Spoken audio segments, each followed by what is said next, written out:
We're live. All right, good morning, you. everyone. It is the June 11th Urban Economic Development Committee meeting. I'm Councilor Bellis chairing. First item on the agenda, I call this meeting to order. And then just some quick notes about the order we're gonna do things in. The second item on our agenda, one of the appointments is coming up now, so we're gonna start with 3, and then we're gonna do 7 and 8, which has to do with the, airport and things like that. And then we'll come back and go through in order. I'll keep saying numbers to people so we know where we're at, just moving things around a little bit. So yeah, we're gonna start with agenda item 3, Joyce Arlene Roberts, appointment to the Human Rights Commission, replacing Kimberly Teehee. Term expires July 1st, 2026, from Council District 6. If you just wanna sit anywhere at the table. Thanks so much for joining us. So you're taking the spot from the Indian Affairs Commission on? Yes. Oh, great, Yes. yeah, if you want to Yes. tell us just a bit about your experience serving and why you're interested in this spot on the Human Rights Commission. Hi, my name is Joyce Roberts, and I'm a proud member of the Choctaw Nation of Oklahoma.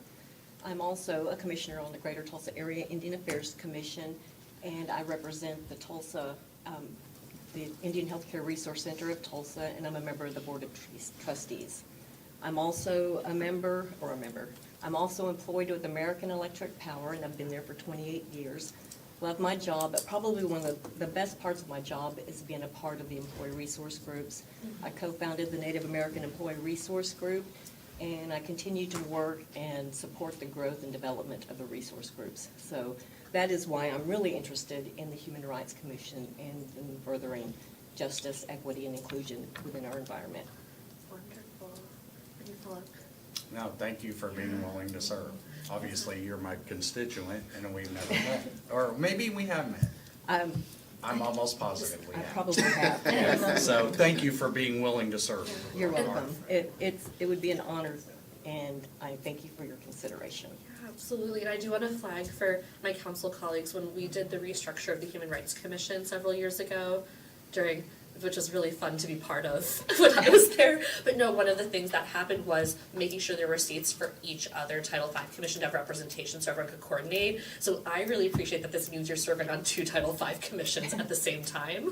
So I really appreciate you being that person liaising between both, and I know that's a lot of extra work. So thank you for being willing to do that as well. Thank you all, and again, I appreciate your consideration, and I look forward to devoting time to the commission. Wonderful. So we'll be voting on this appointment on the 18th at our 5 p.m. meeting. You are welcome to attend, but you do not have to. Thank you so much for your time. Thank you all. All right, we are skipping back to agenda item 2. Sophia Nagdanoshe, appointment to the Asian Affairs Commission, replacing Tina Tran. Term expires January 1st, 2027, from Council District 9. And if you want, Liam's welcome too. Or do you want to stay over there, man? He's like, no. Brought a character with us. Alright.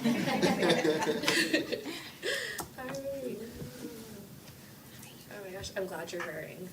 By the way, she's wearing an outfit that you can wear 4 different ways and zip off the sleeves because I have the same one. Anyway, I just want to highlight fashion and function. All right, if you want to tell us a bit about yourself and why you're interested in serving on this commission. Of course. Thank you for having me. My name is Sophia Nagdanoshe. I've lived in Tulsa now for 15 years. My parents are immigrants from India, and don't live here in Tulsa, but I have been engaged in a lot of cultural work for a very long time.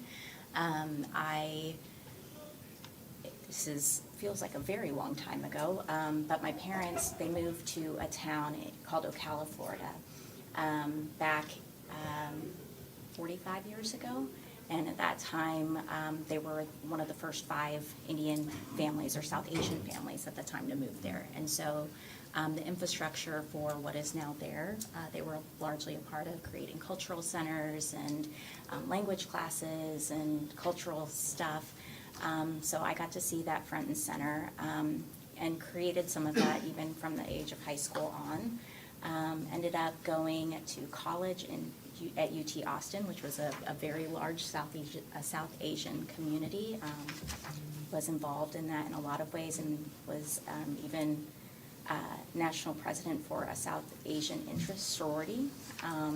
So I have quite a bit of experience in Asian American things. Having been in Tulsa for some time now, there's a real opportunity here. I think that the community here, I've been more adjacent to than involved in, and obviously I have children, that culture is very important to us, and we want to include in that. And my hope is to continue to see that from a top-down structure, not only selfishly for my own children, but for a multi-generational type of mentality, and also for people that don't share that background, to understand the depth of that culture. So that's about me. Well, any follow-up questions? Hi, Councilor Bush.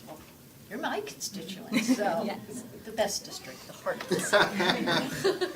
But thank you for giving me that background as well, and thank you for your willingness to serve. I think we can all benefit from your insight, especially what your parents were able to stand up and what you might be able to bring to Tulsa. So Thank you very much. I appreciate that. Yeah, I'd be honored to do it. Thank you very much. I'll also flag that you're a bit of a housing expert. Right? Sorry, I'm like putting you on the spot about a totally different topic, but I think that's also a good perspective to bring to any given commission, especially with some of our housing access challenges. But- Yeah, so professionally, Yeah. I've known Laura for a long time, Counselor Bellis for Oh, a you're long good. time. Sorry. It's not, we're not that formal. And, yeah, so like I said, I moved here 15 years ago and kind of happened, I'm a lawyer by background, and then I ended up pretty quickly after practicing going into housing. And so I've now worked in housing for about 13 years. Some of the big projects that I've been able to do are with people that are in this room. A big part of redeveloping urban neighborhoods, so Kendall Whittier, in North Tulsa. I worked for Capital Homes for a long time. And then I owned a development company that I was doing equitable housing work for several years as well. So I'm happy to bring all parts of me in whatever service that I might be able to provide and for the city. And yeah, that's from a housing background. Thank you. I had to flag that way we all knew what to hit you up for later. Are any other questions or? Well, thank you. Yeah, thank you so much for joining us and hauling a toddler with you. I know it's a challenge. We'll be voting on this on the 18th. You're welcome to attend, but don't have to. So thank you so much. All right, we are now skipping over to agenda item 7. Should I just read 7 and 8 together? No, okay, I was just checking. Okay, agenda item 7, resolution related to the incurring of indebtedness by the trustees of the Tulsa Authority for Economic Opportunity in an aggregate principal amount of not to exceed $8 million, waiving competitive bidding and approving a purchase contract and other related documents. This has the emergency clause. And I see we have partner Tulsa and Aaron Kersley from the mayor's office. Our bond And our bond counsel. And council, okay. John White. So many lawyers in this room right now. Counselor, please. Thank you. We're going to be quick and simple on this, if you don't mind. Great. I'm not going to talk. I'm just going to allow our bond counsel to briefly explain what we're doing, and then we will answer any questions that you have. And I'm going to ask Counselor Bingle to just pass these down, just an overview of kind of what we're talking about today and asking for your approval of. So, if you don't mind, John, please. Sure. John Weidman, Help Warren Weidman. So the Teo being a public trust of the city of Tulsa cannot incur indebtedness without the city council approving it. We're here to approve the incurring of indebtedness not to exceed $8 million for the purpose of advance funding a TIF obligation on the WPX building, which of course has been built. And new owners wants to advance fund that TIF economic development incentive that was put forth in TIF number 15. So Teo will be the issuer, they'll issue bonds. The only obligation on Teo or the city of Tulsa is to actually transfer any TIF revenues from the district to the trustee to pay the bonds. This is not an obligation of the city, it's not an obligation of Teo, but it is a limited special obligation. And payable solely from whatever revenues come from TIF number 15, which is a ad valorem tax TIF only, not sales tax. So as the ad valorem tax is collected from the building that has already been built, it gets transferred each year by the county assessor to Teo. Teo transfers it to pay the bonds down. Now, as more ad valorem taxes collected, the bonds will be paid down quicker, decreasing the amount of interest and paying off the obligation sooner than might happen if you let it just run for 25 years. So we've done this in the Santa Fe transaction and in Vast Bank prior to this. So this will be in front of the council next week, and the approval is, now we are waiving competitive bidding because you can't sell this kind of obligation at a competitive bid because nobody will understand how much ad valorem tax you're going to get for one building in Tulsa, Oklahoma. Okay, so you have kind of a specialized group of people that buy this type of obligation, and those are sold by underwriters. The Teo has engaged KeyBank to sell this. Okay. Any follow-up council questions on this? All right, thank you so much. We are on agenda item 8. Thank you, Council. You were right, that was a pretty easy one. All right, ordinance amending the increment District A of the amended and restated Tulsa International Airport Economic Development Project Plan as increment district number 23 and establishing a date for the creation thereof. Okay, airport stuff. That's my summary of the whole rest of the agenda item. So once again, Council, if you don't mind, I am not going to speak. I'll let Daniel lead the brief on this. Just want to note that you have previously approved the actual economic development plan for this back in March. The county approved it in May, and right now we're really talking about ratifying that plan and also changing the name from TIF District A to TIF District, Increment District number 23. So that's really what we're doing today. So I'll let Daniel lead. Thank you, councilors. Thank you for your time today. As Aaron so aptly put it, this is an activation of an existing project area within the project plan. We have seen some interest in development of this area, and we have till 2026 effectively under our project plan to be able to activate it. But we'd like to go ahead and activate it now based on some projects that we're working and some active projects that are being developed today or soon to be developed in the area. And so this allows us to set a base for this year in that district. But we've got, this is all our aeronautic development land, not all of it, but it's a good portion of our aeronautic development land. Falls between our 2 parallel runways and our crosswind there in kind of the center of the airfield. And so we've got hangars being developed right now by Roger Hardesty, US Aviation. We've got Quick Trip hangar being developed over there. We've got a number of general aviation hangars that are in the works to be developed there. And we're working with some employers, Lufthansa being one, and another one that we can't say just yet, that are interested in development in the area. Lufthansa's obviously announced their intention to grow in Tulsa. So again, in support of good job creation and further aviation development in the area, I would recommend. Councilor Gilbert? Any chance that some of this could be used for an Alaska Air terminal? There is always a That's chance, and not a I would love to see Alaska or even a United. You know, we're actively working on that Pacific Northwest area. We have some state appropriated funds that our air service team has been looking at targeting specific, you know, what Alaska would serve likely would be a Seattle, United for San Francisco. And so we continue to work with, at the end of the day, the airlines decision makers to push that as a gap that we have here in the Tulsa market. But our most likely use of this is, instead of terminal, is for like a maintenance facility that they would want to place here. So another MRO type of user in this area. The terminal service will be at our primary terminal.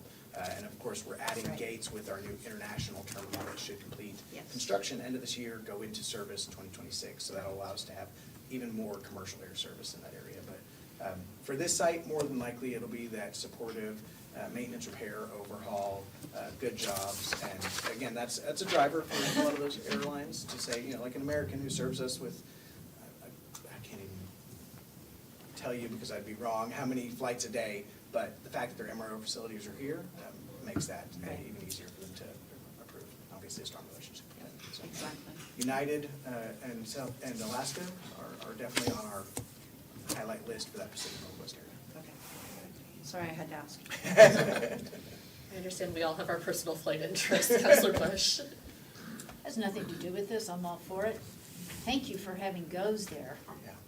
I get to renew here and not Dallas, Yeah. so hopefully we can continue to have that. Yeah, we're very excited for the partnership with all of our, local partners and federal and state partners. And so with the new lounge opening, with our new convenience store under construction, with the, Clear that's now there, and obviously our global entry program that we're rolling out with partnership there with CBP. We're very excited for the future of aviation and commercial service, and really customer experiences. I mean, we I think, biased and selfishly, we do a great job in Tulsa at our airport with our customer service, but we're always looking for ways to improve that and to make it better. Yeah, no, I have no complaints with Tulsa. Got other airports I have issues Yeah. with. Thank you. Councilor Archie. Hey, so thank you for this. Of course, I'm in support of it. Number one, shout out to Austin Wheeler and what he's doing in Riverside, because that's in our district.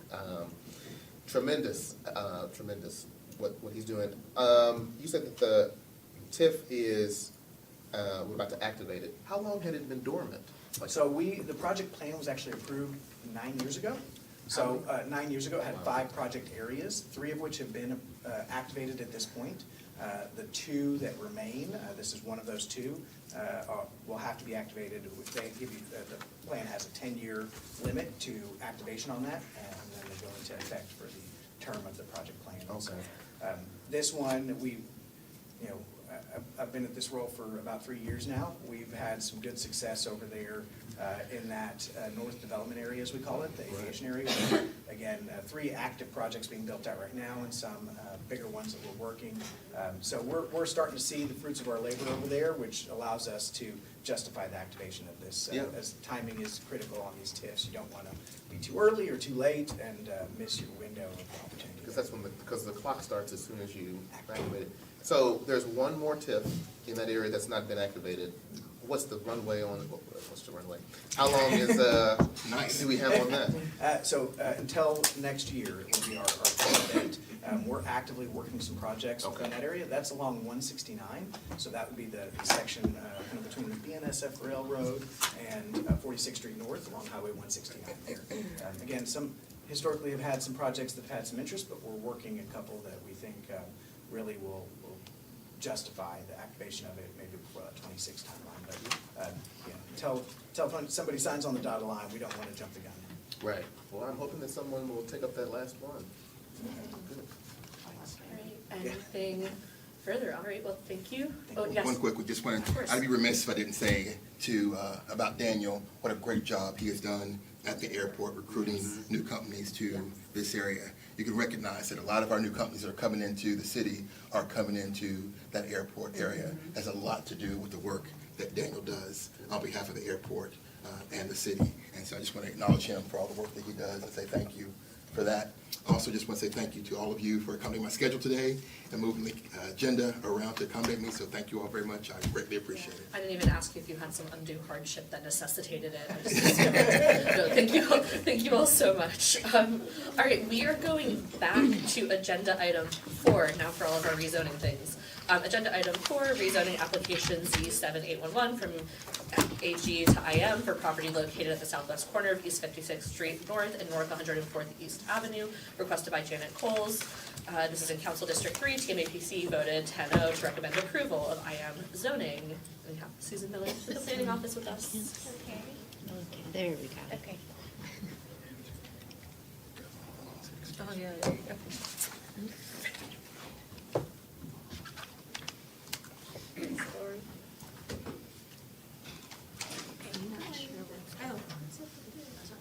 I don't know, I moved over, so.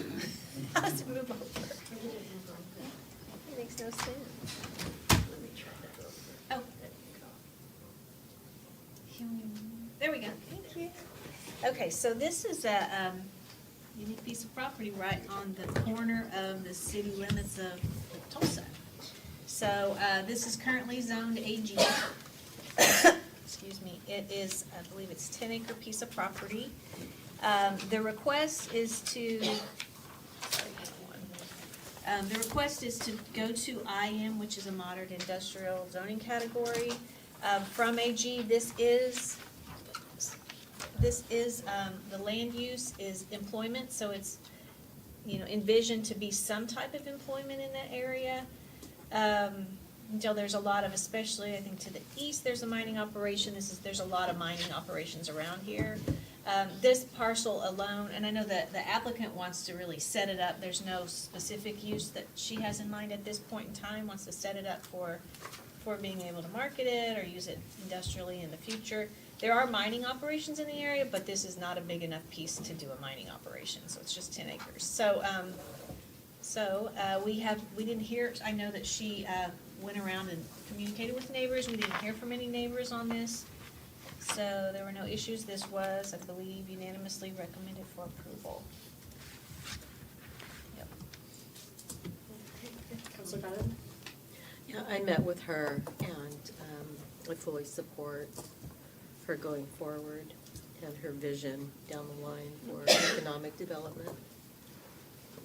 Okay, Councilor Archie? Yeah, ditto, for sure. I spoke with her on Ms. Coles on the phone yesterday, and just her passion about this property and just the history of what it represents. We want more development on the east side, so I support it as well. All right, well, careful, let's not tally up votes. Okay, we are on to, if we just did a full circle, we'd end up having an issue because it's not the voting item yet.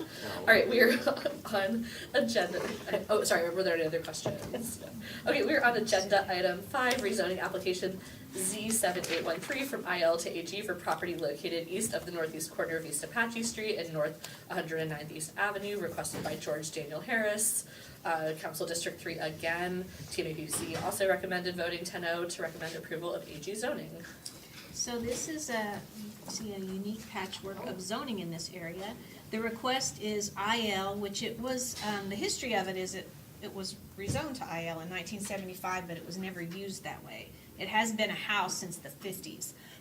So it has been an occupied residence since that point in time. So the applicant wants to, so therefore the house is a legal nonconforming use. You cannot expand a legal nonconforming use.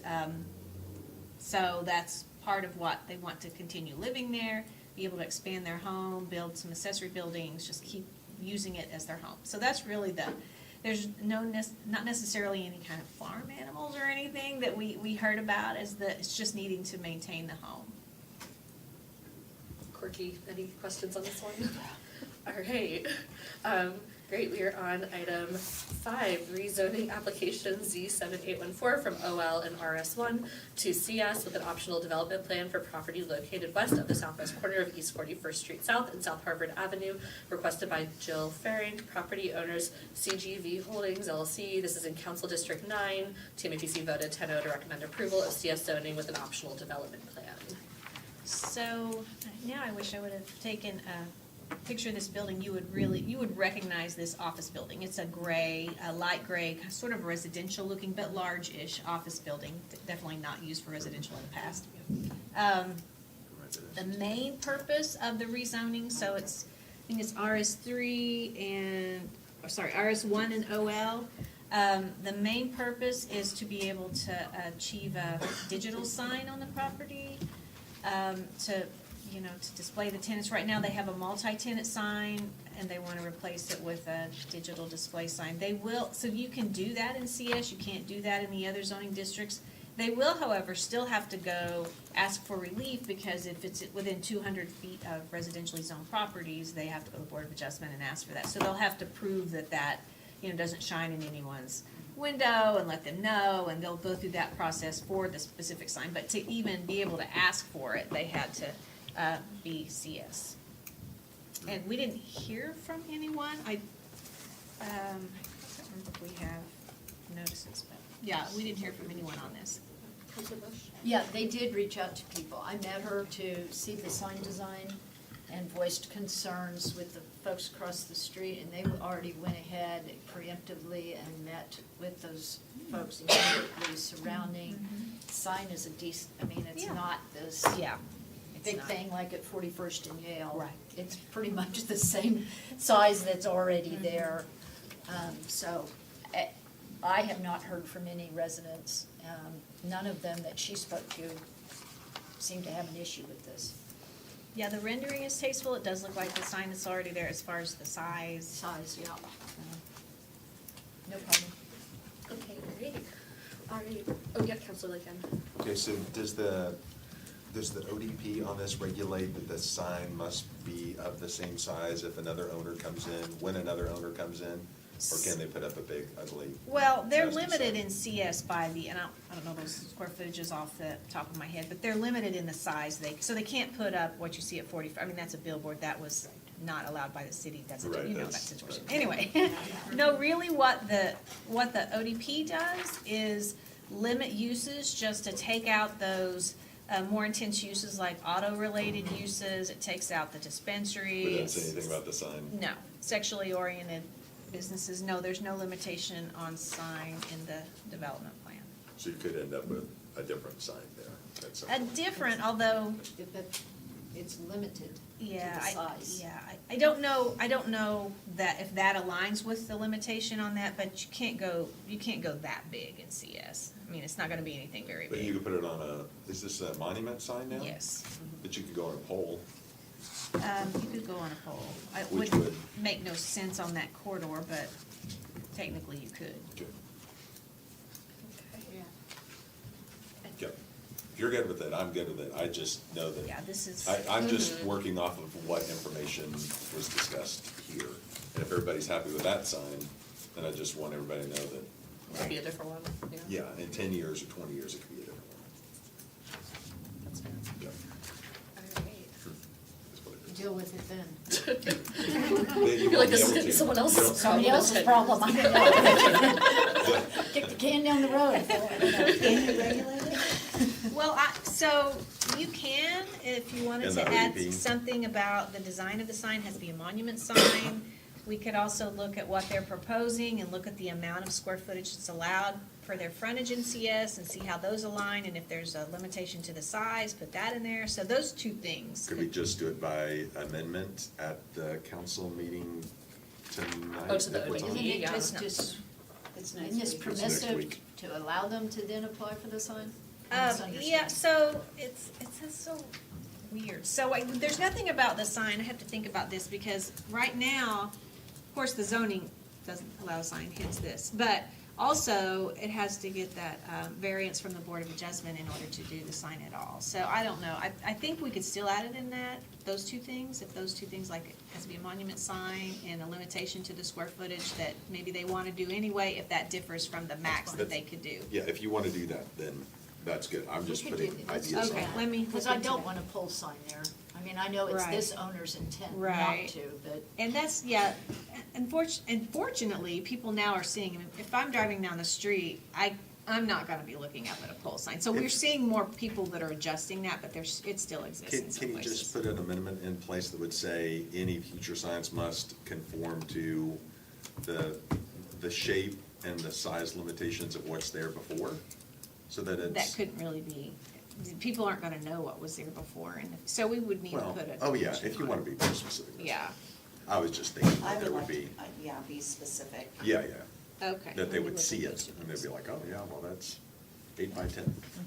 Yeah, but it Yeah. could be gone. Yeah, it that's does a good need point. to Mhm. be something that's measurable and enforceable. for future, I agree. I mean, the sign they're doing is great. It's really pretty, actually. I like it. Yeah, it looks nice. Yeah, Okay. so. We'll And look if at people are that. happy with Okay. it, I think it's coming back next week, so we can, yeah, you got time. Yeah, the neighbors were happy. They were fine. Yeah, okay. that's good. Counselor We want to Archie? make sure that they stay happy. Right, especially Yeah. 20 years from now. Exactly. Yeah. We're all done. Long after we're all gone, yes, Counselor Archie. It's more of a process question. So the ODP was agreed to before the TMAPC vote, Agreed to by who?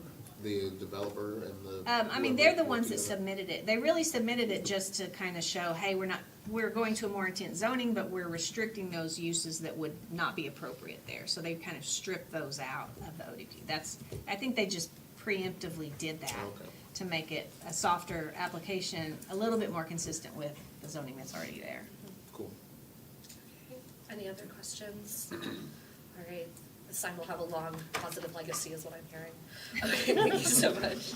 All right, we are on, since we did 7 and 8, agenda item 9, ordinance making the application of ordinances protecting individual human rights more consistent across various provisions of the code, or of ordinances, amending Tulsa revised ordinances, several different chapters, including human rights, in chapter 11, chapter 12, rights of way occupancy management, the one that does TGov, and then, let's see, cable and open video systems, municipal labor management relations, and definitions.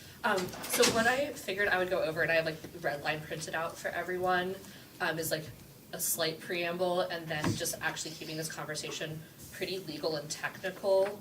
I don't wanna, like, when we've discussed, some of these issues or just like this topic in the past, I know it can get into like deeply personal things and sincerely like held beliefs, which I don't wanna, ask anyone to change their minds on anything or impugn anyone's beliefs, which is why I just wanted to keep it really like, hey, let's go through the red line and see what this does and doesn't do. Just for some additional context for newer counselors or people who weren't at the table last time we looked at this, some of this is building off of like, there's a kind of a good 50 years over the course of the city from the Human Rights Commission side of kind of just slowly incrementally working on policies when it comes to, just like protections and what things we list in the city and where it's codified. In 2015, the council, which I think the only person who was there at that time was, Councilor Hall, was Councilor Hall Harper there in 2015? No, it was just Councilor Lakin maybe. Was there in 2015 when it was, thank you, I couldn't think, it's been a few years. I know, I was like, back in the day, which feels like a few years ago, but I now acknowledge was 10. So a decade ago, when everyone was still very young, as they are today, we've like updated housing accommodation protections. And at that time, the thing that was updated and added was sexual orientation and gender identity. And from that work, when I joined the Human Rights Commission in 2016, I had a committee that I worked on. And I'll just be brief about this context. I don't want to, again, belabor anything historically. That was myself, Mayor Bynum, Officer Jonathan Brooks, or Chief Jonathan Brooks, sorry, and Toby Jenkins, kind of like, okay, that happened here. There's other parts now, like, it says that in one spot, but it's not consistent in other parallel spaces in the city charter. Like, let's work to scale that. And one of the things that was done first was making sure that those things were done internally for city employees with the intention to look at public accommodations and other items. And that's just been a lengthy multi-year process. When something that was a bit farther, or quite a bit in some ways farther reaching than this came to the council table last, I think it generated, I know it's a lot of challenging discussions, but also a lot of really good critical feedback. And so while it's like taken quite some time to get where this copy is today, I think it's better for it because it really like narrows in, is more intentional. Because some of the feedback at that time had to do with being a lot more holistic about adding in age wherever it was legally appropriate, as well as veteran status, which we'd actually be the first city in Oklahoma to have that listed from this copy. So here, I'll pass this out, and then I wanted to real quick touch lightly on what compliance and enforcement looks like. Oh, thank you. I was gonna say I'll pass this out like I was gonna stand up, and I'm not. But I want to touch on that, and we do have someone who can speak to it more here as well. But I figure we can get to that in after going through the red line, which I know there's a lot of pages, but the red line's actually not super intense. What compliance looks like if someone files a human rights complaint now, and that does not change with this, the enforcement compliance part is not shifting here, is actually a very intentional conciliatory process. It's not someone, files a complaint and then someone's getting, fined or ends up in court or anything like that. It's very much so something, and we have Kendra Carter's sitting over here who could dive in more later. I just wanted to let you know that resource is available to kind of talk through what the enforcement side looks like, and it really is an initial very conciliatory process that has almost never made it past just like that conversation. But if people have further questions there, we could look at that. As an additional detail, like that's something that's rarely used, and sometimes even accessing human rights complaint forms can have barriers. That's been something the Human Rights Commission and previously the Department of Human Rights and now the Mayor's Office of Resiliency and Equity have worked on for quite some time, is over time making it a more accessible process and so much more. That's something we could also as a council look at improving more as well. What I'm trying to, just naming that there is that compliance side of it that again isn't a very, it's not a punitive or retributive one, but I think the access to that process could be better. And we could always discuss that, and I kind of just wanted to set that a little bit aside so we could just look at this as more of language consistency.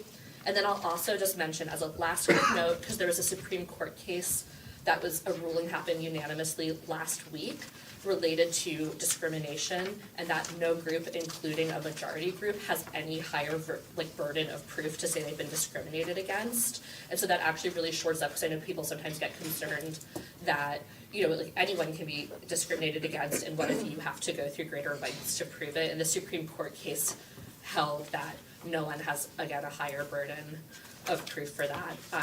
Jack, I'm about to put you on the spot, and I was curious if you wouldn't mind walking us through the red lines.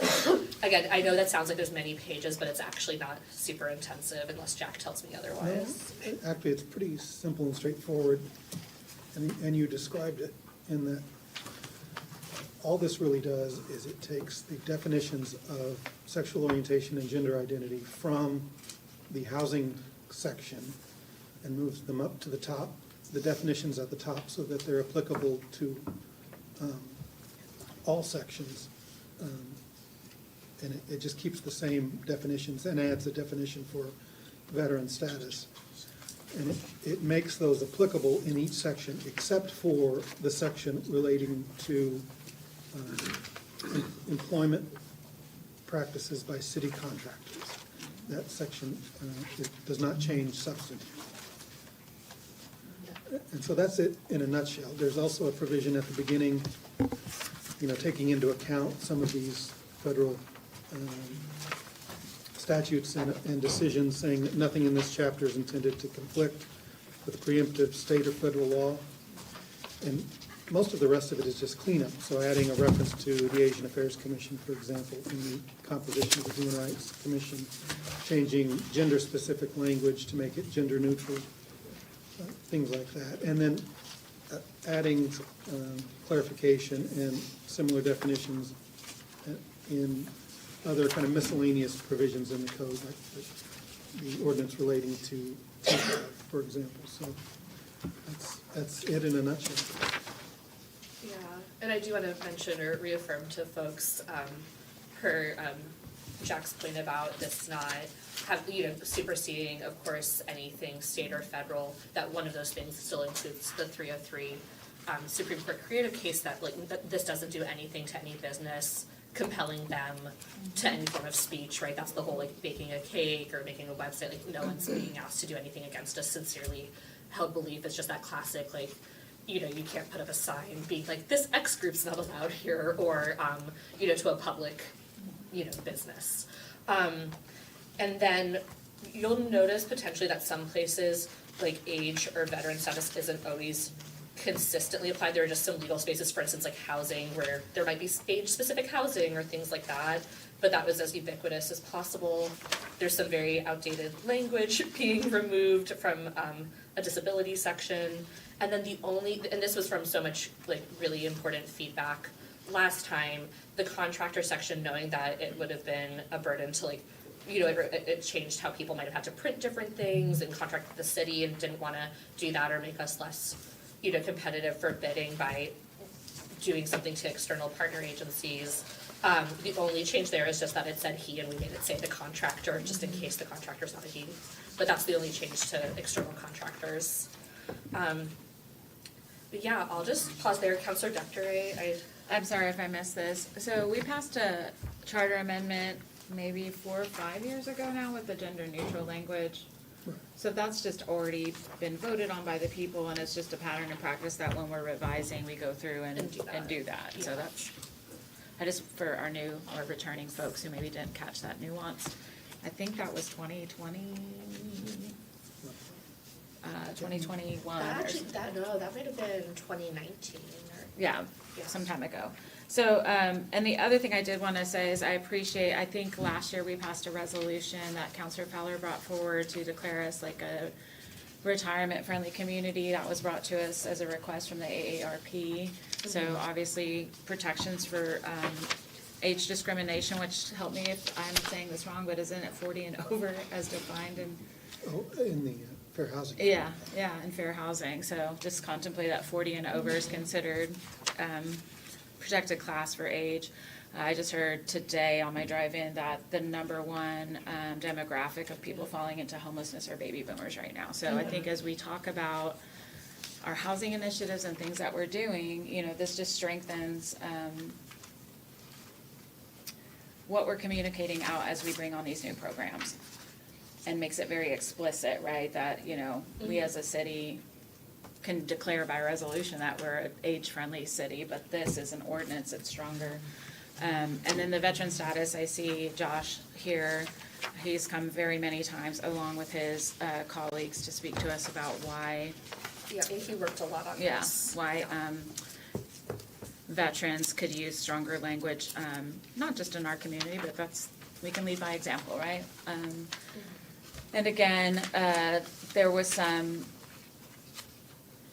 community meetings that we attended as counselors in the recent past talking about jobs specifically, job training, the needs in the veterans community to be, integrated back into civil society and make sure that when it pertains to jobs and housing specifically, that we need to expressly state it. So I appreciate just kind of the cleanup, making everything match.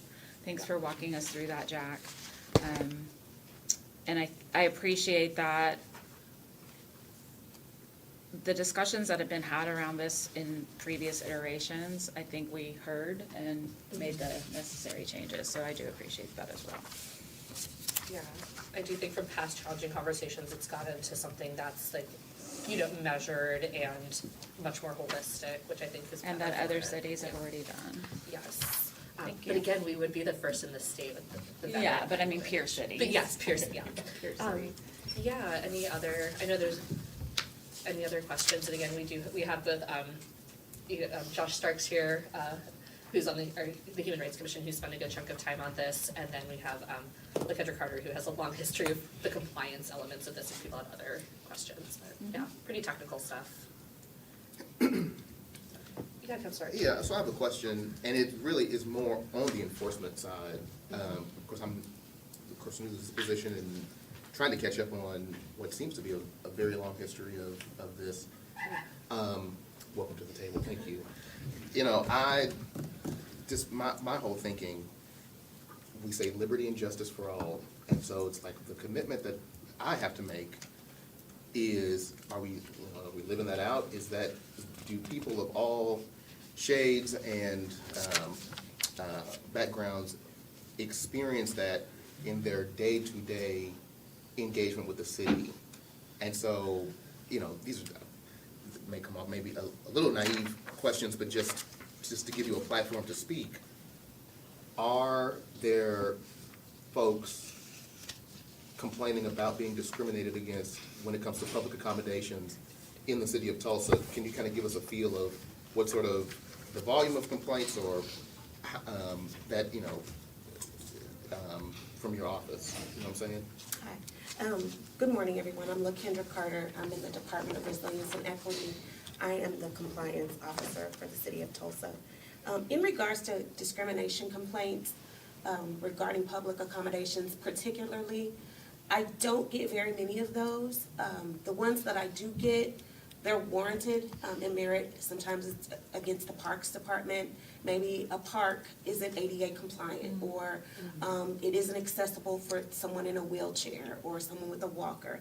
Those particular things have been brought to our attention, immediately I began working internally with our Parks Department, our Engineering Department, Public Works, and we began to go to the parks named and then start monitoring other frequently used parks to see, are they ADA compliant? Are they accessible?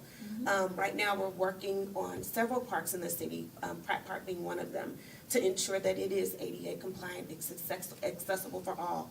So many times, the accommodations aren't brought to our attention. And I think, and I've discussed this with our current Chief Resilience Officer and our previous one, Crystal Reyes, we've discussed how do we get the word out? How do we let those in our communities know that there is a department here that's fighting for you, that's ready to hear you, and that's ready for you to bring to our attention the things throughout the city that need repair or that need modernized and brought up to date. So a lot of that is communicating and making sure the word is out and that members of our communities know that this department is still here. We were once known as the Human Rights Department. That department was around for decades. And many in our communities knew about that department. And once there was a transition and kind of a reorganization of that department, a lot of our, and I want to believe a lot of our community members kind of lost sight of, well, where is this work being handled? And is this work being handled? So again, it's a matter of us as the city communicating that we still are operating on human rights resolution, human rights awareness. So for public accommodations, I think it's mostly that those in our community don't know where to report those things.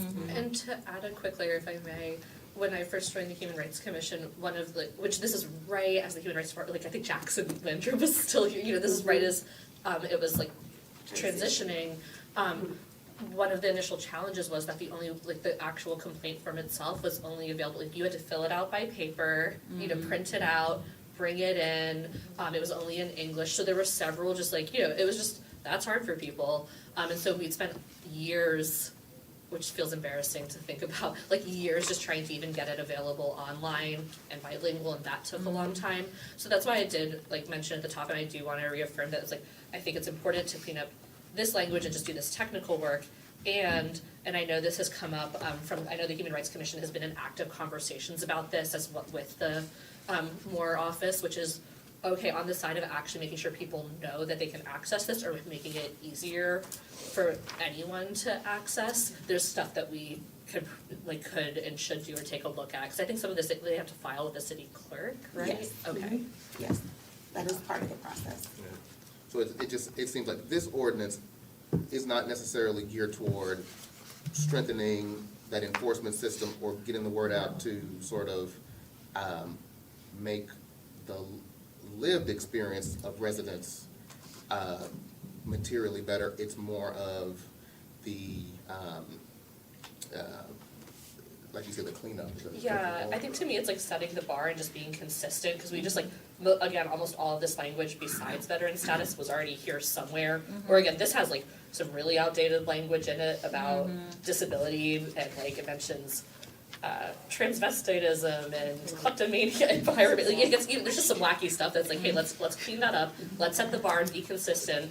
And then once we've said, hey, this is the standard that we're applying equally across like wherever we can and it's appropriate in the charter, then it like is incumbent upon us. And I think again, I know the Human Rights Commission has like been deep into this to really go, okay, now how do we ensure that everyone has genuine access to this information, to the opportunity to have this like process, especially knowing that internally you all like, are really work to reconcile and mediate, and it's not a retributive process, but everyone deserves better access to it than they currently have. So we can't pretend that's perfect. So to me, it's like we should do this, and then that's a really important next step that I know Title V commissions are focused on. Yes.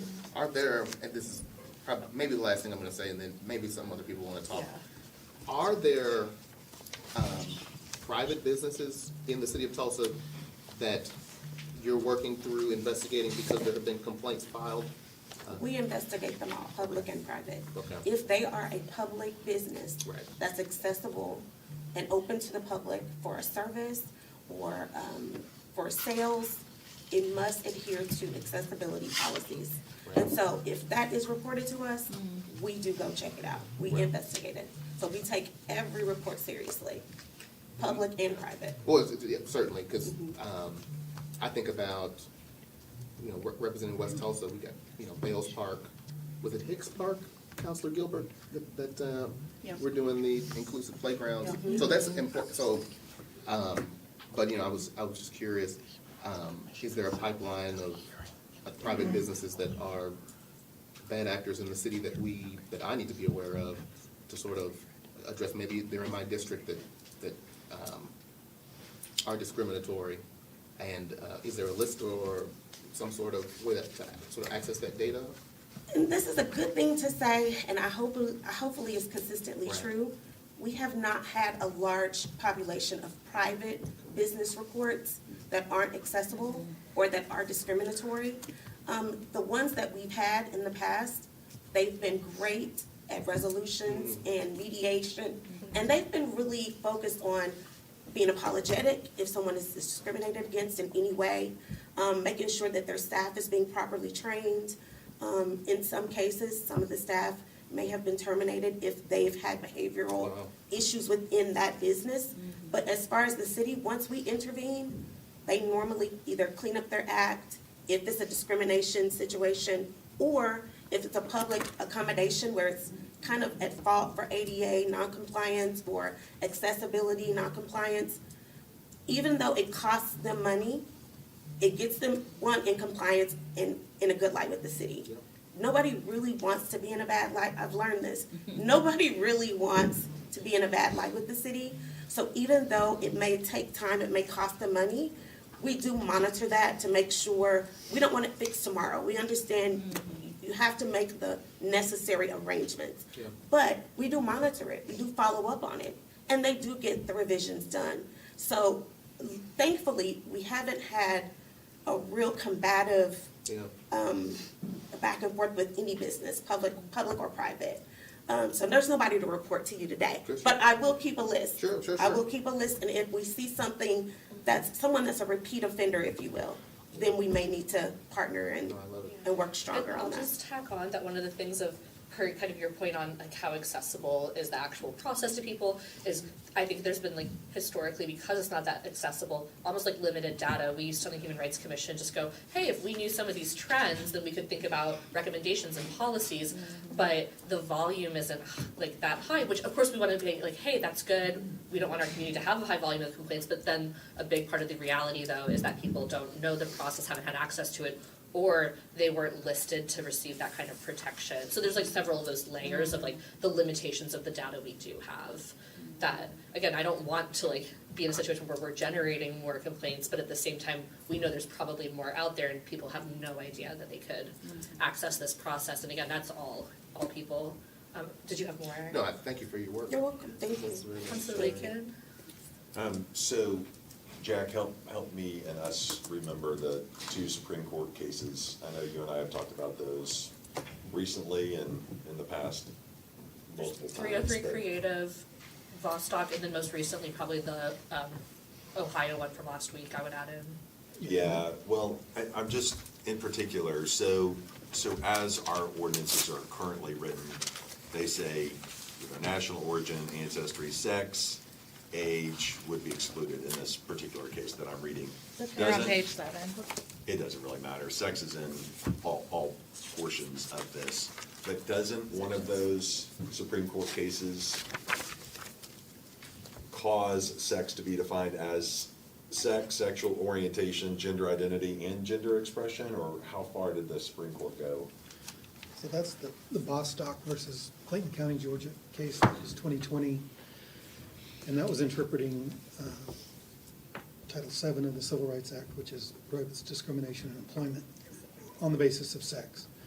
And the court said that an employer who discriminates against homosexual or transgender employees necessarily and intentionally applies sex-based rules.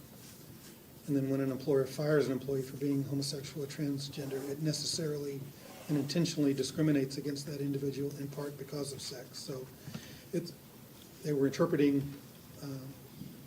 that prohibition in Title VII, and the court's understanding of prohibition against discrimination on the basis of sex included sexual orientation and identity. Just for employment. In the context of employment, you Okay, in could the context. arguably read that Yeah. more broadly. Would you actually, could you actually mention, just for everyone's reference too, because some of what we're getting into is like, there's case ruling. Yeah. And then there's like policy. Would you mind describing like how, like when we're talking about case ruling versus when we're talking about like codifying something, what's, like, what kind of precedent does case ruling, like a Supreme Court case ruling set if it's like not actually codified somewhere? So that was an interpretation of Title VII of the Civil Rights Act, federal statute. So it is binding interpretation of that federal statute. We could use and rely on the same reasoning to understand and apply our own ordinance or the state statute, which also prohibit discrimination on the basis of sex. Right. But it's not directly applicable, but we could rely on similar reasoning and an assumption that the courts may apply similar reasoning in applying our ordinance or the state statute. Which just, Counselor Lakin, just to add a little tiny piece of context, that's one of the reasons, like, especially with this, I know last time we had gender expression listed separately. That was one of the reasons where I was like, hey, this is implicit in these other definitions, so I didn't put it in this time.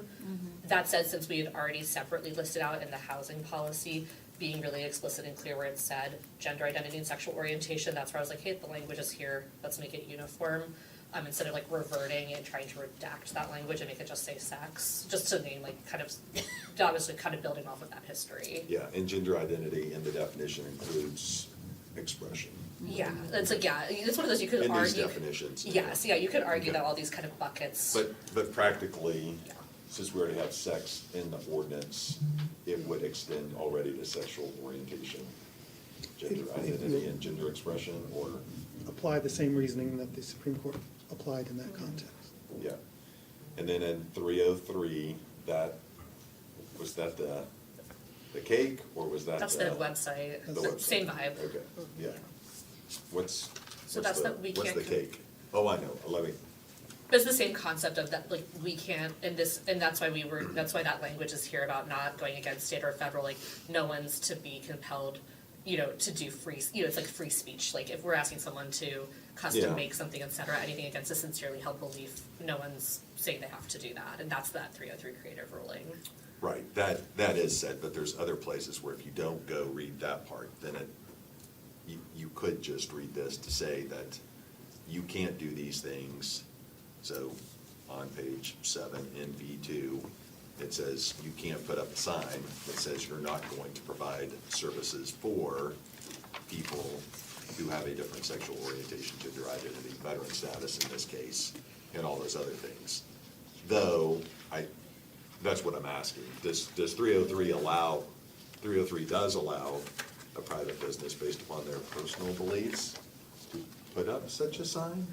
Or That's not? not, I think it's more about a Or just custom provide making. services? Yeah, I don't think that's really what that case addressed. That sort of blanket prohibition Yeah. of any business from a protected class. I think that case really addressed the government compelling speech. So Okay. it was a First Amendment case. So any creative services that are original, customized, and tailored for each customer, if the creation is expresses the creator's own First Amendment protected speech.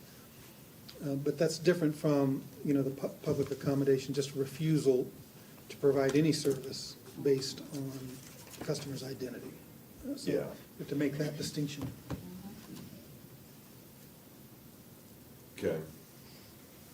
And then age is in here one time? Did we just add it in one place? I just saw it in TGov. Very back. So I know we And some other couldn't do it places. specifically to housing because of that provision, let me remember what else. I only see it added in one place. On 16E.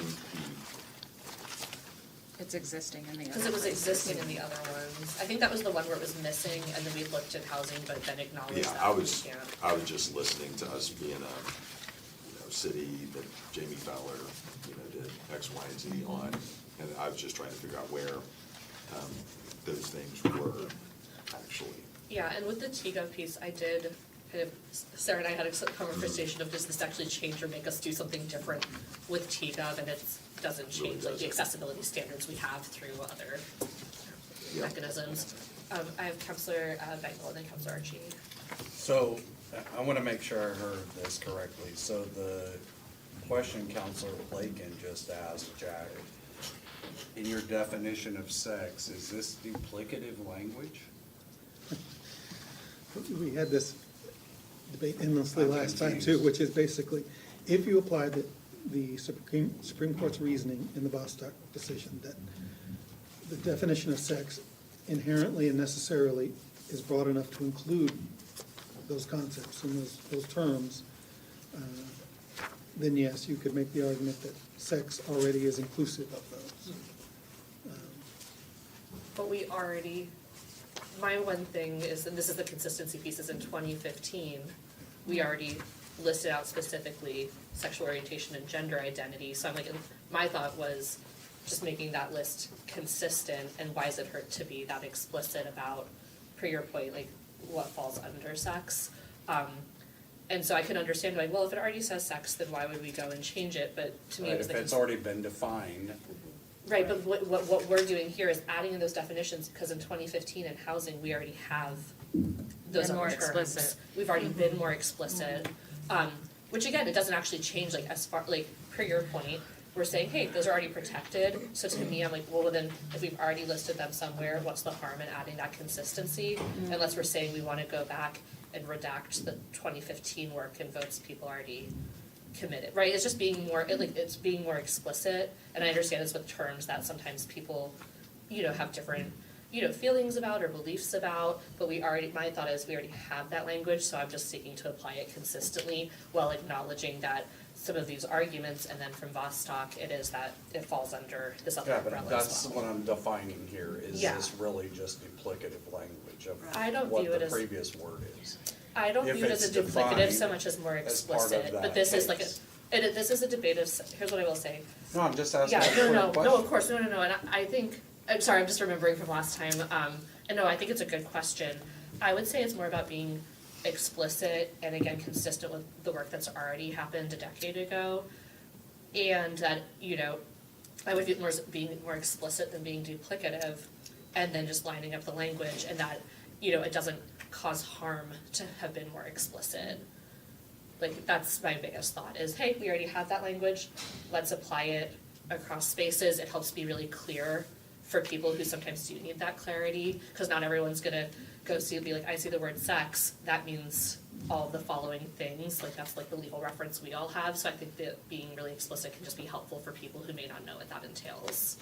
But I understand what you're saying, where it's like, hey, if it's already a catch-all.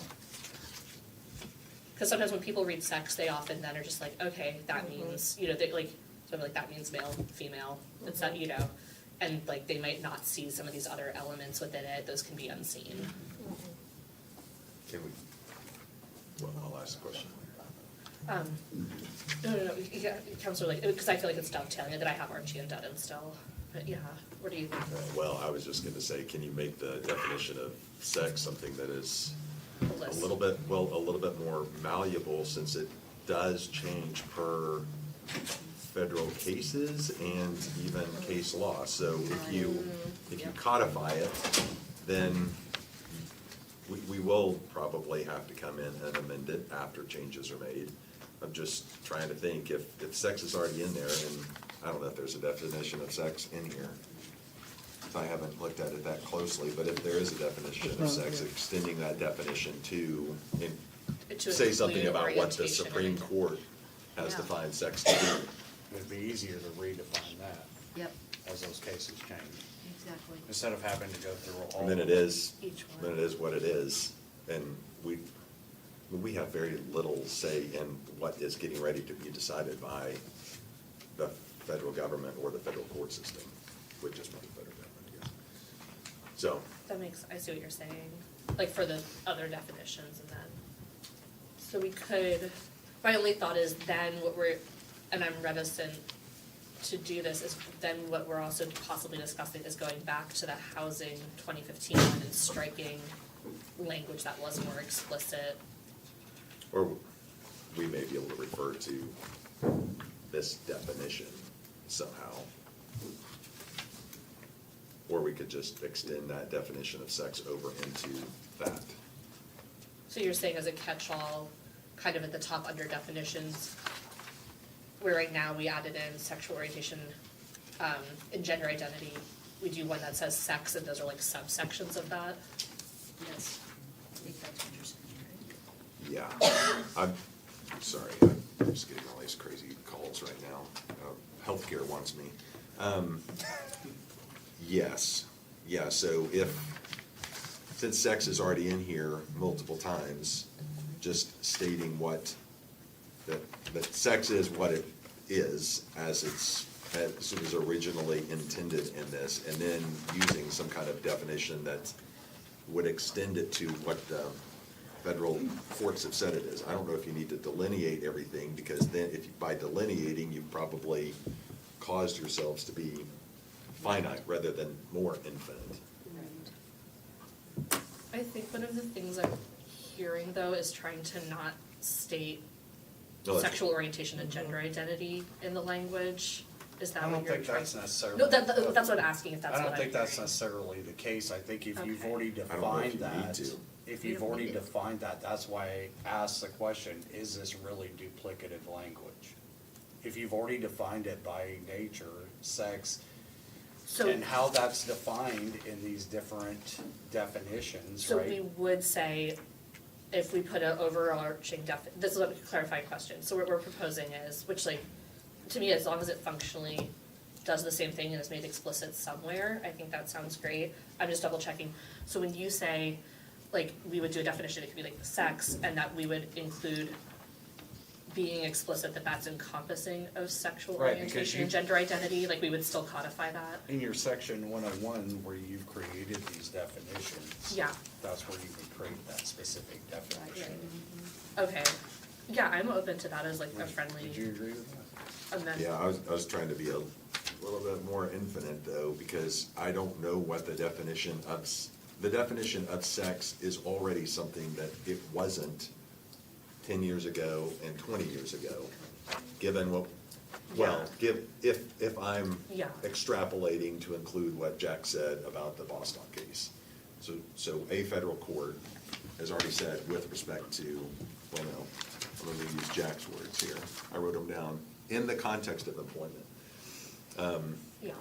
That it extends to cases of gender identity, gender expression, and sexual orientation, which could then be extended to those other applications.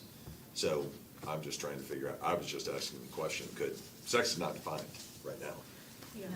Everything else is defined, but Not sex. in practicality, we're really not changing anything because, Well, veteran stuff, yeah, well, but I yeah, agree what with you're the saying. exception of veterans and with the exception of age in that one Yeah. category, there's really no changes in the grand scheme It's of just being things more because. clear, which to me, I am not if we are more clear in the definition up front, and it still says sexual orientation and gender identity, and we're being explicit about that, I think that makes a lot of sense, whether we put that overarchingly in a definition, or we have it pre-appointed listed throughout, as long as, to me, we're being explicit about what we mean, then I think that makes sense. Or again, to me, it's the consistency, we already have those terms in our housing protections.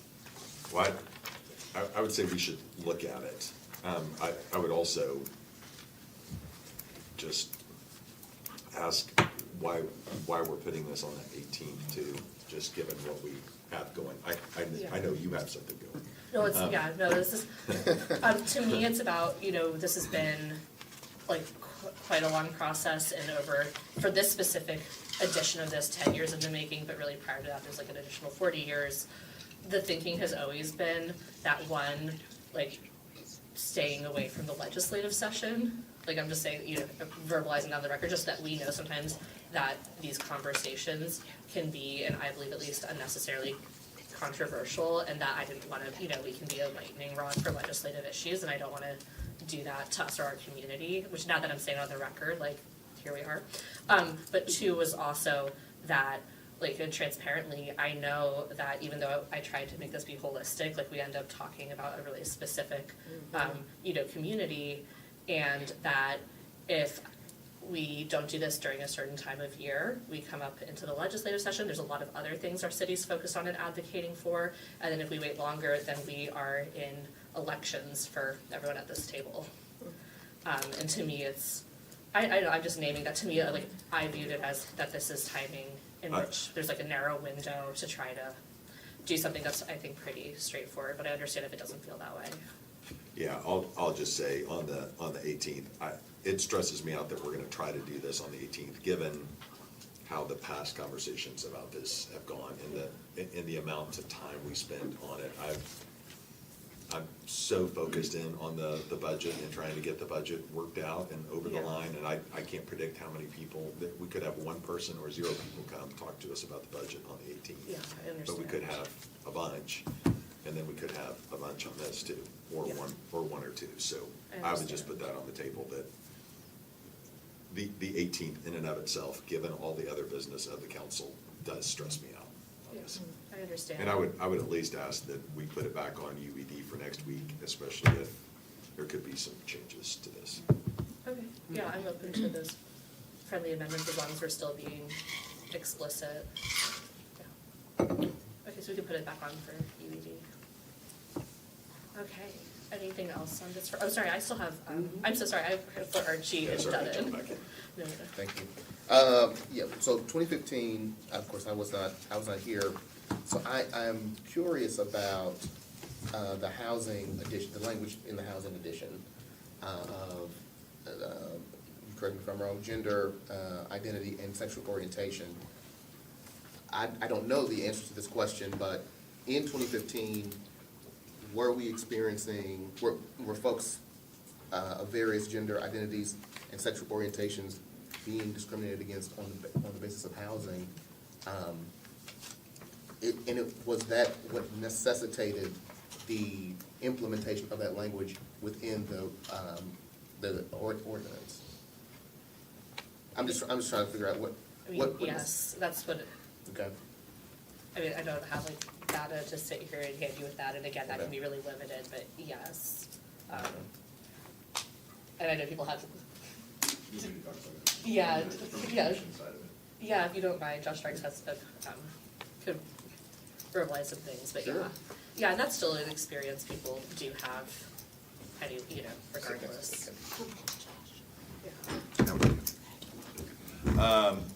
When it comes down to the reporting process, I'm Josh Starks, I'm the Human Rights Commissioner in the Veterans Chair, and then I also serve at the VFW as well.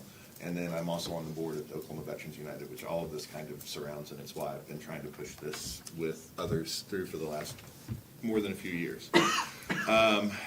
When it comes down to the reporting side of it, we don't have a really good process for that. We've tried and tried and tried for years, and unfortunately, there's been a whole lot of just pushback when it comes to that. And when you think about that from my perspective, and Lakendra did a really great job of articulating it, but when you think of Maslow's, hierarchy, and you're thinking of somebody trying to find a place to live, they're expending all of their resources into trying to find that. And in that moment, if they feel like they're being discriminated or they think they may be being discriminated and turned away from housing, the city, which has protections, is asking them to go and then find it online, research it, print it off, go and get it stamped off, and then bring it back into the city while they're trying to get their kids under a roof, right? That seems like, it seems ridiculous to me, and it's one of the arguments we've had on the Human Rights Commission for a long time, is that you're asking people that are in an already stressful situation to do that. So when we ask for data on that, yes. Is there data that comes into Lakendra? Absolutely, but is it very limited? That's why it's limited. It's that bottleneck. And then the communication piece as well, and trying to get people and citizens to understand that this asset is here for them. Yeah, but in 2015, when that was something that was initially brought to the table and unanimously voted on related to that language, sorry, Lakendra could probably give a lot more background to this. That was an issue.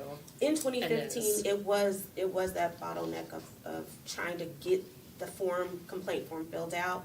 So oftentimes people just refuse to do it because, again, they're focusing on what their priorities are, which is their family, their housing, and getting that issue resolved as quickly as they can. We've worked with our customer care department, so now they can call customer care and at least make that initial point of contact versus coming in they can start the complaint process with a phone call now. So they can call 311, they can say, hey, I have a discrimination complaint. The customer care rep will then take their name, their contact information, whether it's email, telephone, and then a brief description about their issue, just so we can better determine if our office can even handle it. Sometimes it's bigger than what we can initially handle. If they have an issue with something, they assume it's housing in particular, but really it's greater than housing.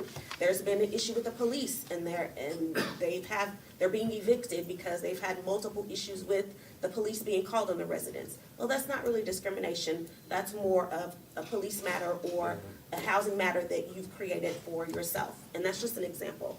But we've now made it a bit simpler because it was at one point, you had to come in, you had to turn in your form, and you have to leave it with the city clerk's office. You still have to do that process, but we can begin the investigation process sooner. Because sometimes they will fill out the form, do all of that work, get it to city clerk, and once I get it, I'm like, I can't even help you. This is bigger than the city. This is the state or the federal level. So with that, we can do an initial intake via telephone. And then once that initial intake is done and that communication is made, that's when we say, yes, you really do have an issue that the city can handle that's within our purview. And we would like for you to complete the application of complaint and get it into our city clerk's office. It starts there, the city clerk stamps it. From there, the city clerk notifies our office. We then stamp it, showing that we received it. And from that point, the clock is ticking because we're only allotted a certain amount of time to get the investigations resolved. So we have made the process a little bit simpler for those that may have internet restriction, printer restriction, accessibility to a library or a printer or a computer. So we can even mail the complaint forms to them. However, they would need to sign them and get them back to the city clerk's office because that's where the initial intake begins for legal reasons. If they say, I've turned in 20 complaint forms, well, if we have no proof that we received them, then we can't prove that you have. Whereas with our process, the city clerk has received it. We have to stamp that we've received it. So there's a paper trail and a check and balance in the event an issue such as that arises. Okay. But in 2015, no, that was not the process. So what you're saying is, in the last 10 years, we've gotten a lot better on the enforcement side of these discrimination complaints, making it easier for folks to do that reporting. That's good. I'm concerned about that, but it doesn't seem that this Yeah, this is more about the necessarily language consistency. Right. Okay, so we'll talk about this. Maybe not to piggyback on what Councilor Lakin was saying, but in my mind, I see the words race, color, religion, disability, national origin, and then I click on one of them. I say like race, and then I see black, white, Hispanic. There's like a drop down list of races. Color, religion, of course I see all the religions there. When I click on sex, are sexual orientation and gender identity the only two drop-down features that are on that, you know what I'm talking about? Because it seems like what Jack is saying with Counselor. And also for race, I wouldn't say that, or religion. Like, there's not a finite list for any of these. Right, and so maybe to the Counselor Lakin's point, these are sort of indefinite or infinite definitions that it may be better to not nail down.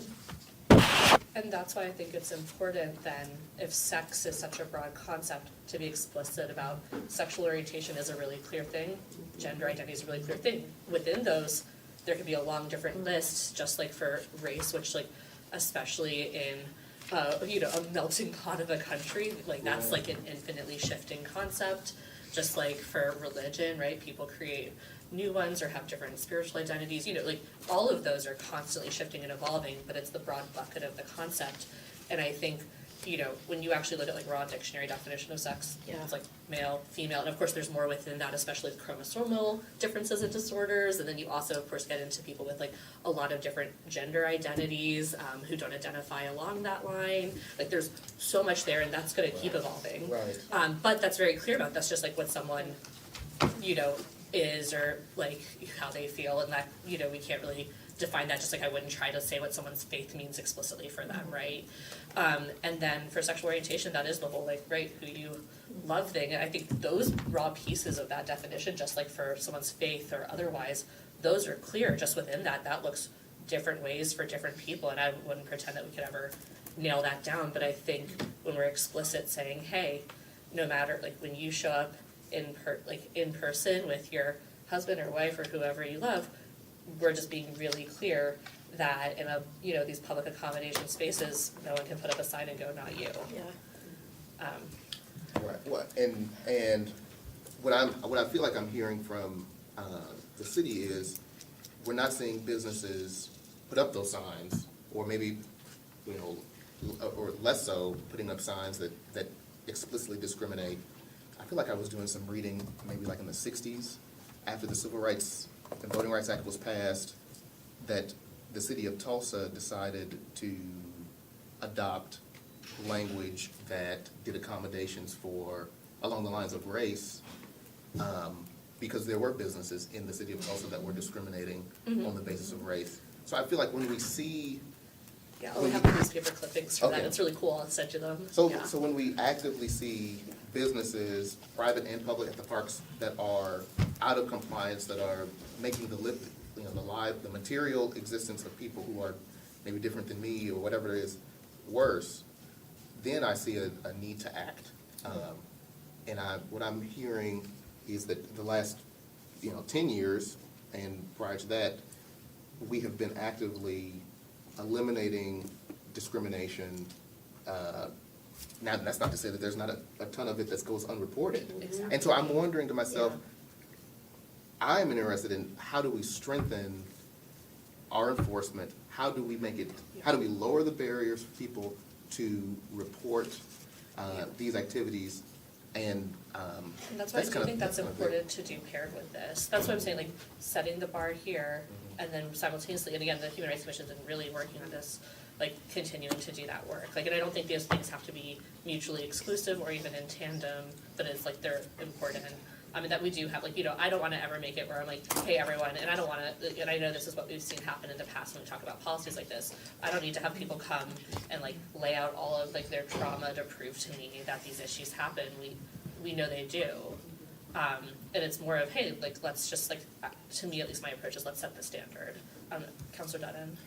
Yeah, so I want to tackle several different issues here in regards to segregation, discrimination, et cetera. So to Counselor Lakin's point about the budget and the budget season and next week, I think that we really need to consider that we have roughly 40,000 people in Tulsa that identify outside the sex and gender-specific definitions that everybody's talking about. We also have roughly 19,000 veterans in the city of Tulsa. Those numbers crunched are close to 60,000. And that is the size of Stillwater, Enid, Owasso. If you put it in that context of budget and people contributing revenue to our economy, who are we to say that we cannot include you in specific wording because we want your money? We want your revenue, especially now that we're talking about the budget. And that harkens back to this Jim Crow era where you still wanted, yeah, it does, where you still wanted to access the taxes and citizenship of blacks in our communities, but we did not want to ensure their rights. And so by defining 2S LGBTQI community, that encompasses many employees within the city of Tulsa. That encompasses many veterans. And to ignore and not claim that they are a part of our community, we still want your tax dollars, but we're not going to protect your human rights, to me is just unfathomable. And if you actually, a couple of experiences on my own part. When I moved here, looking for housing with my family, even though discrimination is illegal, signage, so forth and so on, based on my whiteness, many real estate agents were telling us, you need to move to Owasso or Broken Arrow. My suggestion, I wanted to move to North Tulsa. And their wording was, you really don't want to live there. And so they were discriminating without blatantly discriminating. So there are ways to get around discrimination without outlining specific. There's an article about housing trends, since we're talking about housing as well. Housing trends have increased dramatically. Discrimination housing trends have increased dramatically and are trending upwards, according to the Housing Discrimination Complaints of the NFHA. That's unacceptable. That's unacceptable. And so to have this discussion over and over and over and prolong it to the next council meeting, to me is futile. And we are sidestepping the purpose of protecting the human rights of our community members that contribute directly to our budget, which is what we're working on right now.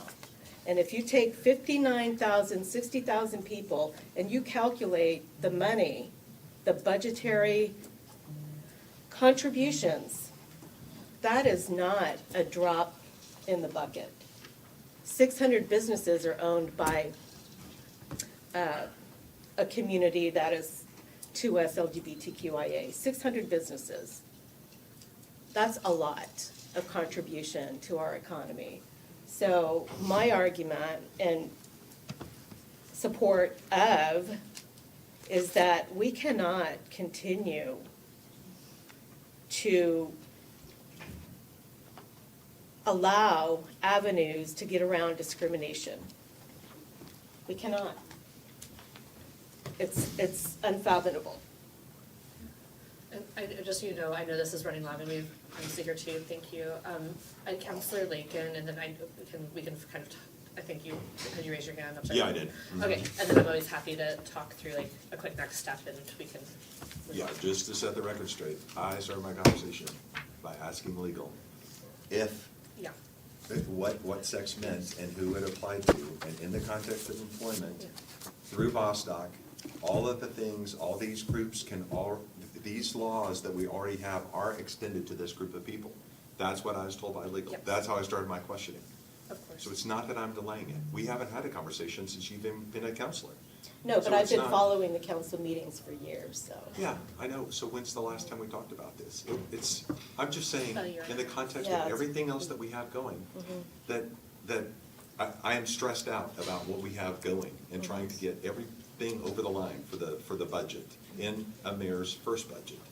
And Which I understand. And it's well, that's all I was To saying. your point, I wasn't so- trying to. No, but I mean, Okay. that's why the numbers and the Yeah, budget but and. I the hear made what sure you're both saying, yeah. that this was still applicable to that group of people. I'm Right. not worried, I'm not talking about exclusion Right. and everything else. So I felt like your comments were directed to me in particular, asking about that date and whether or not these protections could be even extended to these people. Well, they already are, and that's what I ensured myself of at the beginning of my question. Yeah. So that's all. I That know was it. a really good that was a really good Okay. clarifier, Thank you. thank Thank you. Yeah, and I think it sounds like where we're kind of leaving off discussion-wise, or what I'm hearing, just so you all know, next step to me is on the topic of like how explicit we're choosing to be in our language or not, and we can like pick up there, but I don't think anyone asked like a bad faith question. Right, no. So I do want to thank everyone, and again, I know these conversations are stressful, it can be really uncomfortable and challenging, so I just want to thank everyone for like authentically and intentionally engaging in that. I know it's not easy. And thank you so much to LaKendra and Josh for also lending their expertise and experience here. Yeah, we can happy to put it back on for committee, and like look at some potential other language things in the interim. Well, definitely I know I'll keep bringing stuff that's pretty like explicit in what it lays out. Okay, we are on agenda item 10. We have some very patient people from EMSA with us for a semi-annual report and discussion with representatives from EMSA, the Emergency Medical Services Authority. Thank you all for your patience.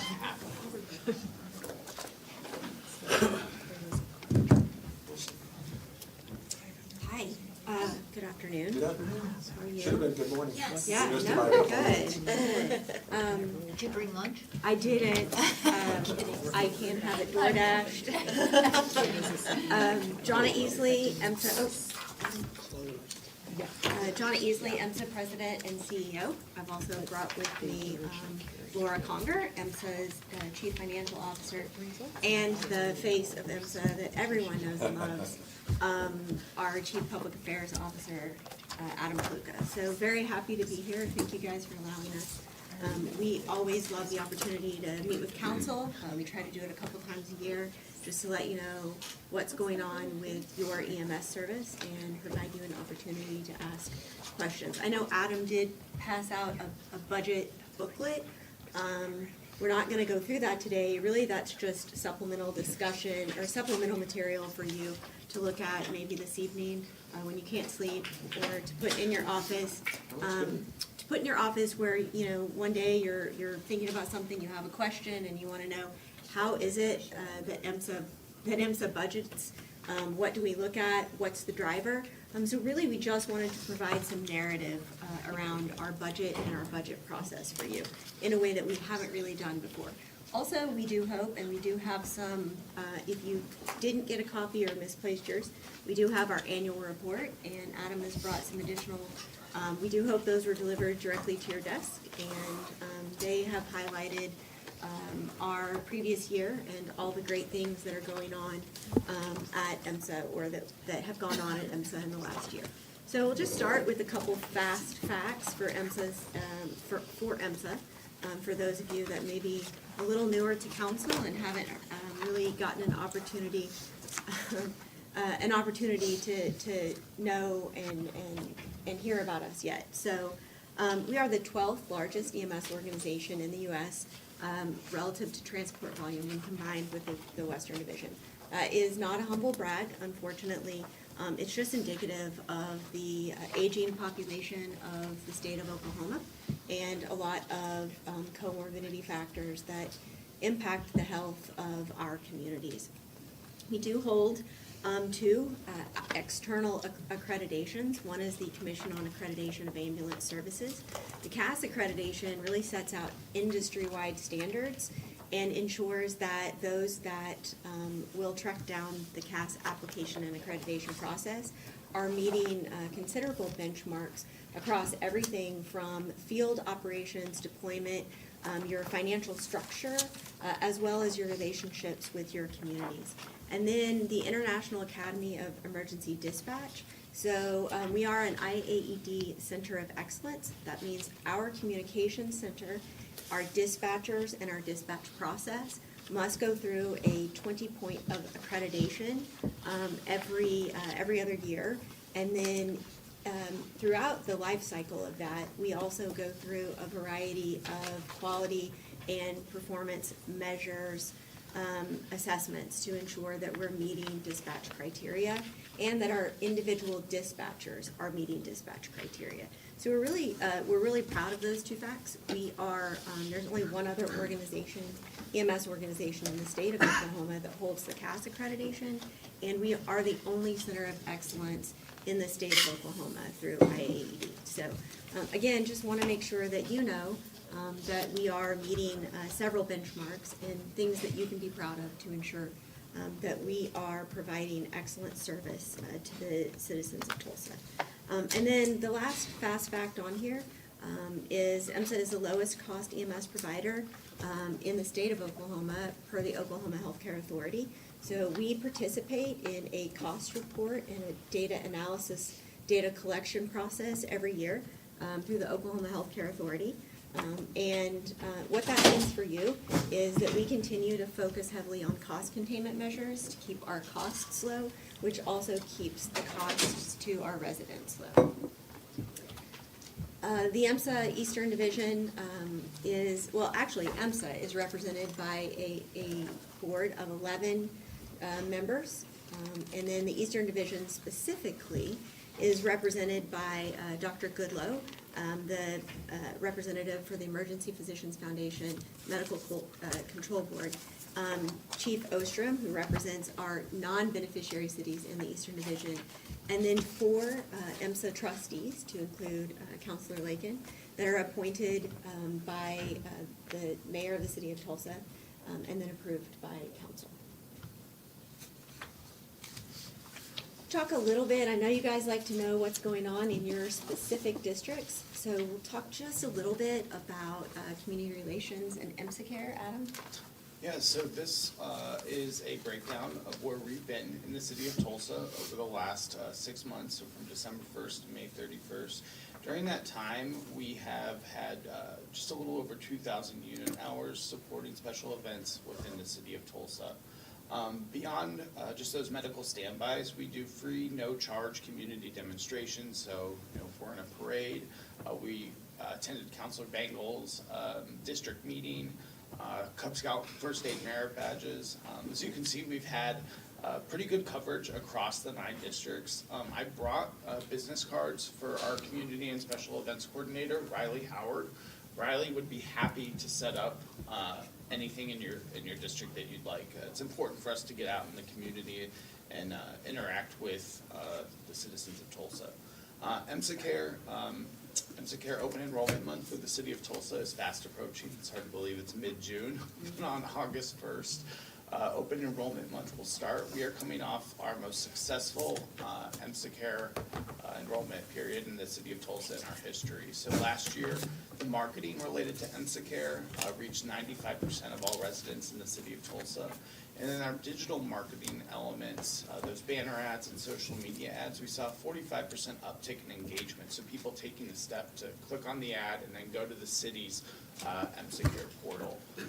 Also, our EMSA Care enrollment retention improved by 159% last year compared to the previous year. So more people are choosing to go from opted out to opted in, and we're retaining all of those opted in households. So that is great.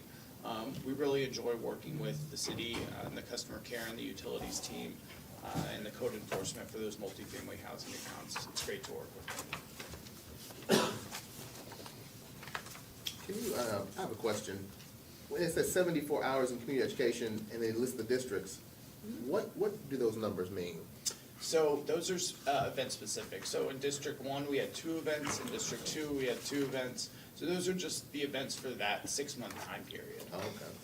And those are just the free, meaning maybe there's something going on in your community, a block party, something like that, where you or someone from your district has requested EMSA be present and just be part of that, either that event, that education. We're not there in the capacity of providing medical standby. We're there in the capacity to help either inform or educate. Okay, so if somebody fell out with a heart attack, we would need to call. You would still need to call, else. yeah, well, now it depends, yeah, you'd still need to call 911. We're gonna talk a little bit about that too. But before we get to there, we've spent a couple of years, and since we're really kind of giving you an update of where we've been, really focusing on the workforce at EMSA, the culture at EMSA, and ensuring that we are able to meet the workforce challenges that have affected healthcare for a number of years. So we've been really proactive and creative in how we're doing that and how to continue to do that in terms of being a workforce development, generating those opportunities for our community.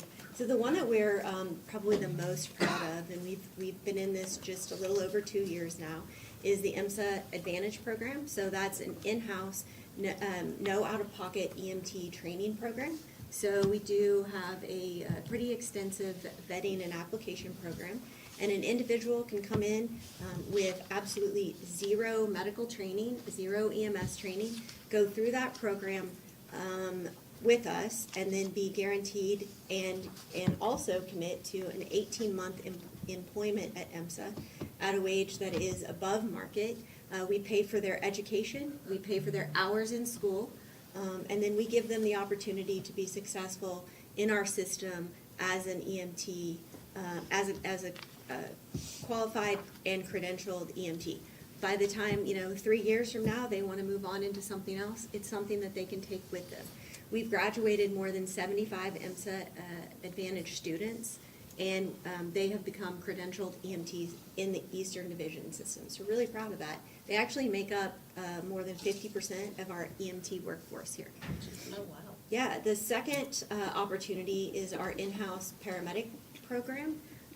That allows individuals that are already part of our system, have been an EMSA EMT in our system for at least 6 months, but generally 12, to come in and go through a paramedic program at our expense. We pay for the education, we pay for all costs associated, we pay for their hourly wage. They still remain an EMT in our system part-time so that they can keep up with their EMT credentials and their skill set. And then they, once upon graduation, which is just about 11 months, then they are a paramedic in our system. And then again, 3 years from now, should they choose to move on, then they get to take that education with them.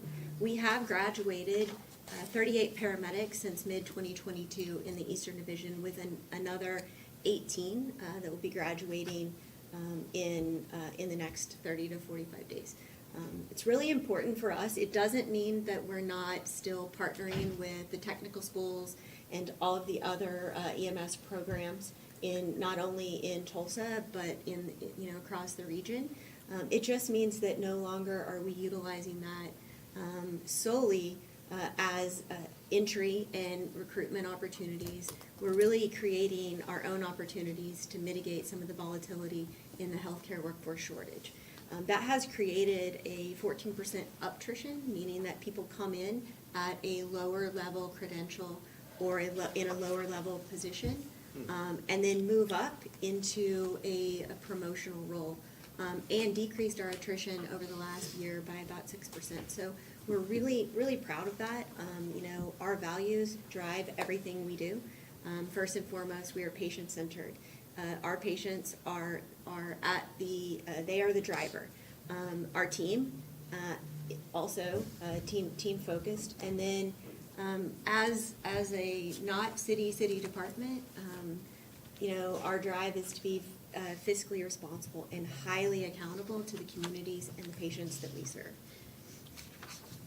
The next slide will show you. Can you go back one slide? Absolutely. Can you remind all of us how long it takes in IMSA Advantage and how long it takes in the paramedic program? Yeah, so IMSA Advantage, from start to finish, the educational portion is about 9 weeks. Now, it'll take you 9 weeks plus another 30 to 45 days before you are actually out in the system and able to function. The paramedic program is roughly about 11 months, and then another 30 to 45 days after graduation to go through an FTO process to make sure that you are, so graduating means that, and sitting for your state license is one thing. You are now a nationally certified EMT or paramedic, but now we want to make sure that you are capable of adhering to the protocols that are in our system. So again, there's an extension of another 30 to 45 days beyond that to make sure that not only are you a great paramedic, but you're a great IMSA paramedic. So do you have to be Is it a stepped process, or can you start in the paramedic school? Can you just go? So Yeah. you can't start in the paramedic school on day one as an EMSA team member. Right. You have to have been an EMSA EMT to be able to go through. Now, it doesn't mean you had to go How through our long? Advantage program. So at least 6 months, Yeah. generally, it's a year. Okay, so if you wanted to become an IMSA paramedic, you would need, let's call it You would need to. 11 or 12 weeks EMT, then 6 to 9 months practicing EMT. Yes. And then the 12 Yes. months, let's call it. Yes. Paramedic school and paramedic practice. Yes, and we've actually just had our. That's a year and a half. Correct. We've Okay. actually just had our first cohort. So meaning we've had our first round of individuals that started in our Advantage program, served in an EMT role in the system, went through our paramedic program, and will be graduating as a paramedic in August. So we're Yeah. really excited to see some of those. And I mention that just because I run across kids of friends or other people in our community looking for good work that they really want to do, and this is a really good pathway into really good work It is. in community service. It is. And we've made sure over the last, and Laura will talk just a little bit about this, but over the last 5 years, we've made sure that we are looking at the wages associated with that, the entry level, making sure that it's a livable wage for our community, and then making sure there's a great path for uptritioning within EMSA, so that your wage potential increases year over year. Plus you get to drive an ambulance, which Plus, is, I mean, seriously, how many of us have, I grew up wanting to drive an ambulance. yeah, they're pretty Am I the only one? specific. They don't. I saw, this is so crazy. I saw the movie Selena. Oh, yeah. And, she died in the ambulance. And so I was like, I'm gonna be an ambulance driver, because maybe I'll save celebrities' lives. So I have, what is the wage of an EMT when they begin? So starting wage for an EMT? Is 1607. Okay. So that is a base wage, but we pay, typically they're working, it's an embedded overtime, so we pay double overtime. So, and then there's a lot of other premium pay practices that we have, so it's, they have the potential, depending on how much work they want to take on, to make a lot of money. Yes. And then number 2 is there like a flow chart? Just like I'm just thinking about if I want to explain the pathway for somebody to go from Yeah, we high actually have school- one, and we can send it out. Yeah. So Yeah. just to get a visual. Yeah, yes, we. Great. What is the average overtime amount per year? Yeah, so, per year, or just, so it Per depends on month. you. I mean, honestly, it depends on the individual. So, 5 years ago, we used to only offer 48-hour shifts. So, meaning when you came in, paramedic or EMT, our shifts were 48 hours a week. You usually worked 4 12-hour shifts. We've now split that in an effort to really promote work-life balance. We have what we call a 40-30-30 split, meaning 40% of the shifts at EMSA are 40-hour shifts, 30% of the shifts at EMSA are 42 to 45-hour shifts, and 30% of the shifts at EMSA are 48. So you get to bid on your shift every 6 months based on seniority, and you can bid on a 40-hour shift and then still be able to pick up overtime at your leisure when you want, or you can bid on a 48-hour shift, again, still pick up overtime, but, just depends on what fits your schedule and your needs. Well, what is the budget for overtime is what Oh, okay. Oh, wow. Would really like to know. So our overtime budget for the Eastern Division is going to be, I think, 16 million. Yeah, I'm pretty sure that's right. Alrighty. Pulling that That's from my more head, what- so I've slept since I looked at that. That's more the question I had in mind. Okay, y'all are starting to run amok. Let's let them get through their presentation and then we can ask questions. So let's go to the next slide. I talked about accountability. So a couple of things to note. So our Board of Trustees, along with my team, set out very specific performance indicators that would identify the success of the organization. They range from clinical to response time compliance to financial. We post these every month on our website, and you can see here. This is just an example of our Priority 1 response time compliance for the Eastern Division. So up at the top, you can see we do a rolling 13 months. We've been at or above the standard response time compliance standard of 90%. And then we give some narrative about what has impacted that over the course of that month, along with the three things that are the highest drivers, which is going to be response and transport volume, the things that we can control and the things we can't control that would indicate us to lose a unit hour, and then our own production. So I include this slide because I think response time has always been a question. EMS ordinance says that Priority 1 response time compliance is 90%. And so, but I also want you to know that at any point in time, if you have a question about how your EMS system is performing, these are posted publicly. We do meet with our Board of Trustees in person every other month, and you're always welcome to call and ask a question, either at any time. Happy to answer those. Can I ask a question real quick on this slide? Yes. Because I see the bed delay. When I did my ride-along, I was shocked. I mean, the hallways at Hillcrest were just jammed Absolutely. packed. So you're taking people out, because they have to stay with them, right? Yes. Until they get a bed. Until we So, I have- mean, the hallways were packed. Yes. With them. Yes. So Yeah. is the question, how often does that happen? Yeah. It happens a lot, which is why we monitor it. So we also work closely with our hospital partners. We do have some what we call bed delay mitigation processes. So meaning if we have certain crews that are on bed delay for over an extended period of time, then our supervisors will visit the hospital. They'll begin to talk to the ED staff. They'll begin, we'll ask, what can we do? Can we help clean a room? Can we help do this? Can we help do that? Because at the end of the day, we believe that the best place for our providers is out in the community where there is not another patient care provider.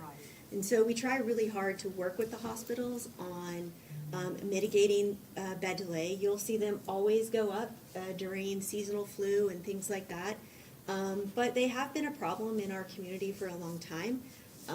We can't just drop a patient and go. I mean, we could, but that would not be the right thing to do. And remember, I said everything we do first focuses on the patient. And so our goal is to try to work with those facilities to really work through bottlenecks to make sure that when we're handing off the patient, we are appropriately handing off that patient to another patient care provider. Thank you. Yes, sir. Can I ask a quick question? Absolutely. What about fee assessment for those bed delays? Yeah, so Yeah. that's a very unpopular discussion, but we Sure don't, it we is. don't have that. And actually, we'll talk a little bit about, when I talk about things to come. One of the things we will be doing is reviewing all of our fees. We basically, if you've been in the healthcare business, it's called a charge master review. And we haven't done that in a long time. And so looking at ways that we can ensure that we're protecting the 911 assets of the system, that we're preserving both the human capital and the financial resources. So we do not currently do that. There are some cities around the country that have assessed a fee. There are also some council districts or wards across the country that have set ordinances relative to that. We do not currently have that structure in place here. Sounds like it needs to be. And that's not I something agree. that insurance is reimbursed on? or- No. No. Okay, just curious. That was my, okay. So again, I know you guys like to know what happens in your district. This is not a contest. But basically what this will show you is just some transport and response volume specific to your district. I do want to remind you that it is based on the incident location. So I live in one specific council district, pass through 3 or 4 on my way to work. and then end up at work in another council district. Wherever my emergency happens is where it is attributed to. A couple things to note is our system has really been stable in terms of the types of volume. So right now, and it has been for a considerably long time, about a 60-40 split, meaning about 60% of our volume is what we would consider non-life threatening, 40% of our volume is life threatening. Out of that 40%, only about 3 to 5% is what we would call time sensitive, meaning that red light and siren response, red light and siren return is going to clinically impact the patient outcome. So those are things like stroke, active stroke, heart attack, those types of things. And then I know Did you go over the, should go back one? Yeah. So just on something that I pay a lot of attention to, and I know that IMSA administration pays a lot of attention to, is just the number of times we respond and then the number of times we actually transport. So you can see those differences there. So there's roughly and consistently about a 30%, what we call, cancellation rate, 30% cancellation rate. So, and I think that it lends to having really good protocols in place, and then also really good dispatch priorities in place. Yeah, but most of the time, we get there, and we're providing services, and then they say, you know what, I don't need to go to the hospital. Correct, or I don't want to. But we go did to the respond, and we did have to have the ambulance ready to respond, and we did have to pay the overtime in order to have the We do. EMTs and paramedics ready to respond. And fire is responding to some of these too, not all. So it could be, so when we say life-threatening emergency, the call that's being communicated, if I'm calling you, I'm Sure. communicating, this is a life-threatening emergency, and then you get there and you say, this is not a life-threatening emergency, but it's still ticked as, or measured as life-threatening emergency in the metric? So yes and no. So we have an incredible dispatching process called MPDS. And so when a caller comes in, you know, we're at the disposition of the information we're getting. So when you call 911 and ask for EMSA, you're going to get a paramedic or EMT. So our dispatchers are credentialed individuals, and patient care starts at that time. We begin to walk through a variety of questions that would then put you in a couple of different categories. ALS, BLS, so life-threatening, non-life-threatening, but there is a variety, that is bifurcated down, those two, into over 2,500 different codes. And so we know, based on what you say, what we think we have. Now, it doesn't mean that your call is not a priority one, life-threatening. What I said earlier in the 3 to 5%, it just means that whether we get you there in 5 minutes or 15 minutes, with the exception of that 3 to 5%, your condition is not going to deteriorate and it's not going to impact your outcome, if that makes sense. Okay. It's a Sure. small percentage. I think Counselor Archie's gonna be a paramedic by the end. I know, I love it. Well, I I'm love trying to it. get this ride-along schedule, it's gonna be good. Yes, Yeah. we're excited. I'm going with Yes, you. ma'am. You had the payer part next, that's where I. Oh, I know, she's always, yeah. So the next section, we're just going to talk as we're going into fiscal year budget ourselves.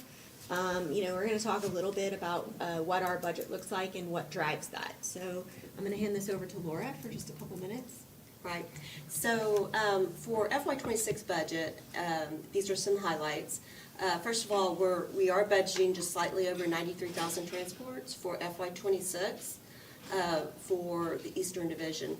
That's about a 1.2% increase over what we've trended for FY25. This slide is revenue by payer. These are our payer buckets. And the most important thing on this slide is that 70.4% of IMSA's total revenue is exactly Medicare or a Medicaid program, both of which on average either reimburse at or below what IMSA's transport costs are. Well, and congressional appropriations right now, and Yes. some of the new rules probably coming from CMS, are you all accounting for shifts and cuts there and So, reductions? yeah, so we kept most things flat. We're not budgeting for any, for FY '26, but that will be something that we're watching closely because it will definitely impact us when it does come down the tracks. We are very active in both state and federal, legislation, continually watching and continually advocating for fair reimbursement for ambulance providers and suppliers.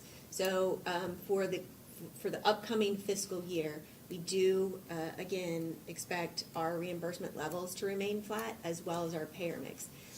But current administration and some of the proposed legislation may very well impact our reimbursements in the upcoming fiscal years, which is why we try really hard to focus on our own cost containment as well as diversifying our financial portfolio so that, that we are sustainable and that this community can continue to have excellent EMS care.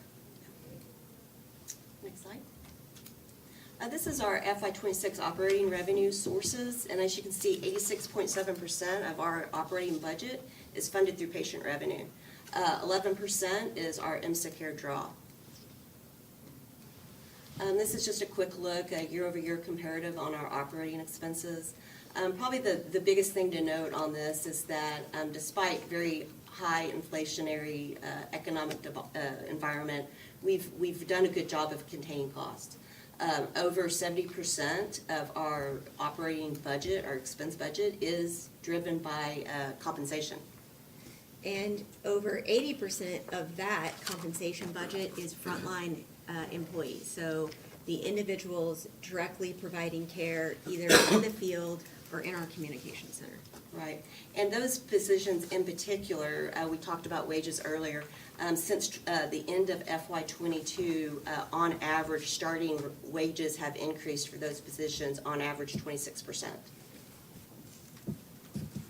This is the Medicaid cost per transport, and these are for Oklahoma providers. And you can see that both IMSA East and IMSA West are the lowest according to the Oklahoma Healthcare Authority. The average shared is a little over, well, it's just slightly under 1,700, it looks like. Yep. And those models are those entities that are in a shared or in an embedded environment. So you can think about your fire departments or for those hospital-based systems. And then the average EMS only, those are systems that are EMS separate, so like a nonprofit or another trust like we are, our authority. Yeah, and I think the other thing to note on this is, so our budget is split based on call volumes. When we go into a fiscal year, we look at it in terms of anticipated call volume. So some of our heavier infrastructure lifts are shared between our other beneficiary city, the city of Oklahoma City, and going into fiscal year '26, that is a 53-47 split with Tulsa, the city of Tulsa being 47%.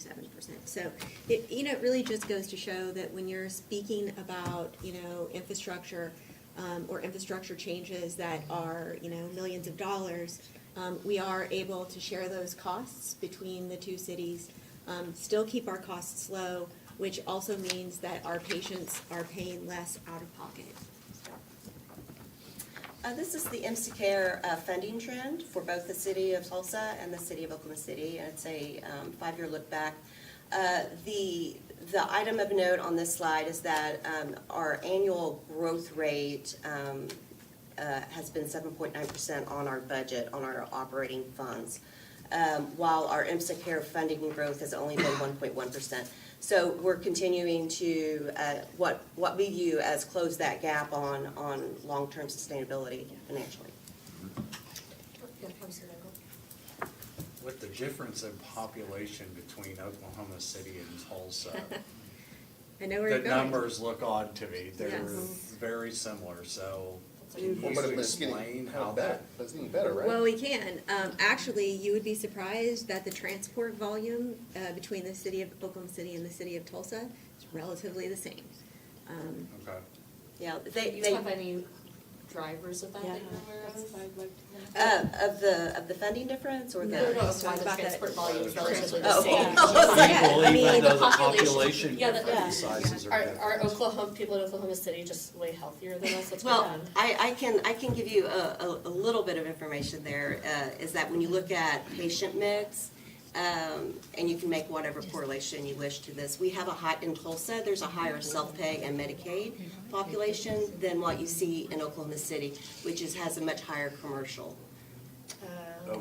So some of that is going to, Yeah. is gonna probably drive some of that transport volume. So we're not saying they're healthier, and we're just saying that more of the, again, you've probably got maybe Tulsa in terms of a little higher aging population. Yeah. Maybe a little less well. Yeah, I would have expected that funding for Oklahoma City to be Yeah. higher. Yeah. You would expect their response and transport volume to be considerably higher as Right. well. Yeah, it's not. That's surprising. Yeah. Yeah, I'd really like to know. Yeah, some there's a hard deep dive data. there to, Yeah. at some point. So this is the MSACARE funding comparison, and this is again a 4-year trend. And over the 4 years, based upon the 26 projection for budget, the 4-year cumulative write-offs in excess of funding is $7.2 million. Oh, I forgot to explain. The orange little tower there is the MSACARE write-off. So those are those folks who are part of the MSACARE program, and that's what we write off in relation to their service or their transport. And then the blue column is what we're pulling out of the MSACARE funds. So that's where you see the deficit in the funding versus what we're writing off So we write off much more than what we receive take. out of the fund. Yeah. I have a question. Mhm. I don't know how pertinent it is or not, but for people that sign up for MSACARE through utilities, what is the amount that goes to the Eastern Division? I mean, do So we if have you'll some go hard, back, and it depends. hard numbers? Yeah, so it depends on the fiscal year. Yeah. As we move into a fiscal year. So if you are a utility customer, and you opt in for MSACARE, that actually goes into what they call the Rate Stabilization Fund, which is managed solely by the city of Tulsa. EMSA only draws on that when there is going to be a deficit, when there is an anticipated deficit between our operating revenue and our expenses for the city of Tulsa. We also only draw exactly what we need. We don't draw any more, which is a practice that, we started about 5 years ago. There is a max draw. We can draw up to, I think it's 10% of, Operating leaving budget, a fund balance of up to 10%. We believe, it is my philosophy and Laura's philosophy that we share, that our goal is to rely as little as possible on the rate stabilization fund so that it will be there for years to come. And so that we are not frivolously using it and having to come back to our community asking for increases. We actually haven't had an increase, an IMSA-initiated increase in the rate stabilization fund, and I don't know when. There was an increase in 2016, and that was to provide additional funding to first response and the fire department. What is the balance of that? You would ask me that. I believe it's around $8 million. I haven't looked at it in the last 30 days, so. It's Fund 121. 121, yeah. Well, thank you. Yeah, and so we're gonna end with, we've kind of just given you a little bit about what we've been doing. We're gonna talk just a little bit about what's on the horizon for us. So, we have really made concerted effort to increase our education in a way that we think rivals some of the best healthcare organizations, not only in the state, but across the country, by including some very specific benchmark and simulation into our educational efforts, all the way from Advantage to paramedic to our continuing education.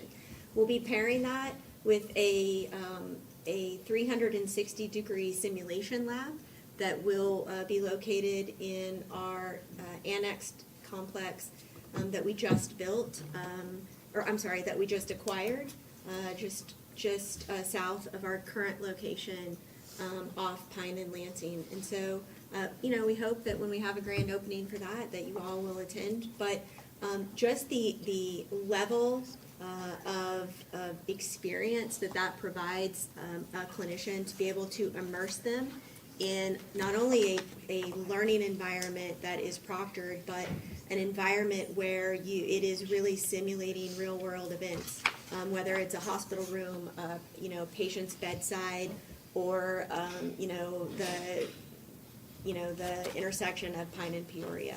So it really does give our clinicians an extra added experience and an advantage to being able to provide excellent clinical care in kind of a chaotic environment. Has served us really well in the city of Oklahoma City. We did it first there only because of space, but we're bringing that to Tulsa soon.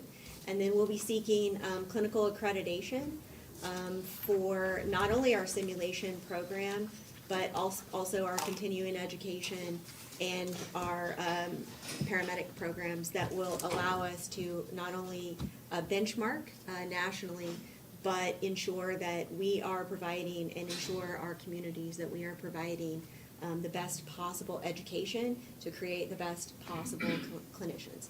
And then the only other thing I wanted to talk about very briefly is that we may at some point in time, to Councilor Bengal's comment about fees, we may at some point in time in the next 6 months be back before this council to discuss our fee schedule. EMSA has not raised transport fees in over 12 years, so we're very proud of that. But there are some opportunities for reimbursement that we are currently leaving on the table for things that are already being done.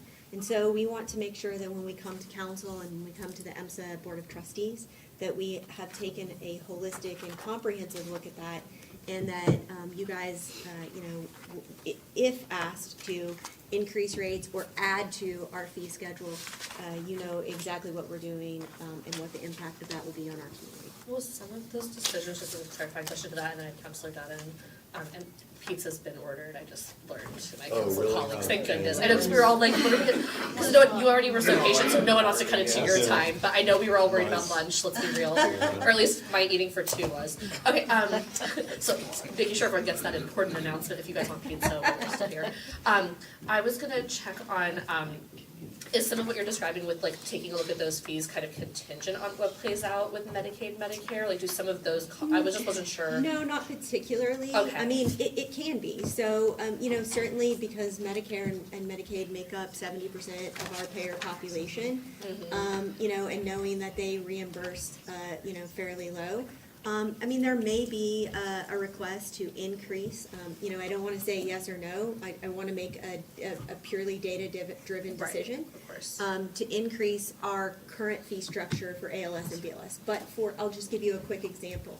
When a paramedic, or when an EMSA unit, paramedic and EMT, respond to a call for service, maybe a diabetic in nature, and we do an assessment and we provide care, that individual does have the right to say, I don't want to go to the hospital. Right. You know what, my wife is here, she's gonna take me to the doctor, I feel better, I ate a peanut butter and jelly sandwich. We, in those cases, did provide medical intervention. But we do not currently have a fee structure that allows for us to charge for that, and there are payers that will pay for that. Okay. Medicaid being one of them. Medicaid being one of them. Okay. So we know in certain instances, we There's like are. a code that sits there for that. Yeah, we are leaving money on the table. Yeah. But without a fee structure to support that, and that is supported by our trustees and council, we can't assess those fees. Instead of leaving off that, Yeah, it's is such a that disturbing, outside, yeah. is that outside of folks that have MSA care? So what it would be, and yeah, we're working through that, so we want to make sure that if people are covered by EMSA care, that there is some coverage. And again, that's why I don't want to say this is what we're going to do. I want to make Right. sure that when we come to council, we have looked at that comprehensively, and in all honesty, it may be adding some addendums to our current EMSA care language, because right now, EMSA care only covers an emergency transport transport. to a Okay. definitive care facility. Gotcha. Okay, Counselor Donovan? Yeah, how many municipalities are in the trust? There's, so we only have two beneficiaries to the trust, the city of Oklahoma City and the city of Tulsa. Now, we can go out and contract with other municipalities, should they desire, or should there be an agreement to do so. For example, in the Eastern Division, part of our regulated service area does include the city of Jinx, but the city of Jinx is not a beneficiary to the trust. Only the city of Oklahoma City and the city of Tulsa. Thank you. Well, any other inquiries? Well, When you thank- said pizza, I was like, huh? I know, y'all checked that really out. shifted everything. I don't want to drive an ambulance anymore. But I'm glad you're all. I would just end it with, if you have questions, either looking through the annual report, the budget book, or, if you get a question from a resident in your district, we are always happy to sit down with you individually, schedule some time with myself or anyone in my team to look over and, do an EMSA 101 or a deep dive into any data that you're interested in. And for the new counselors, if you'd like me to come to a council district meeting and talk about MSA care in August or leading up to August, I'm happy to do that. Thank you. Thank you all so much. With that, we're adjourned. And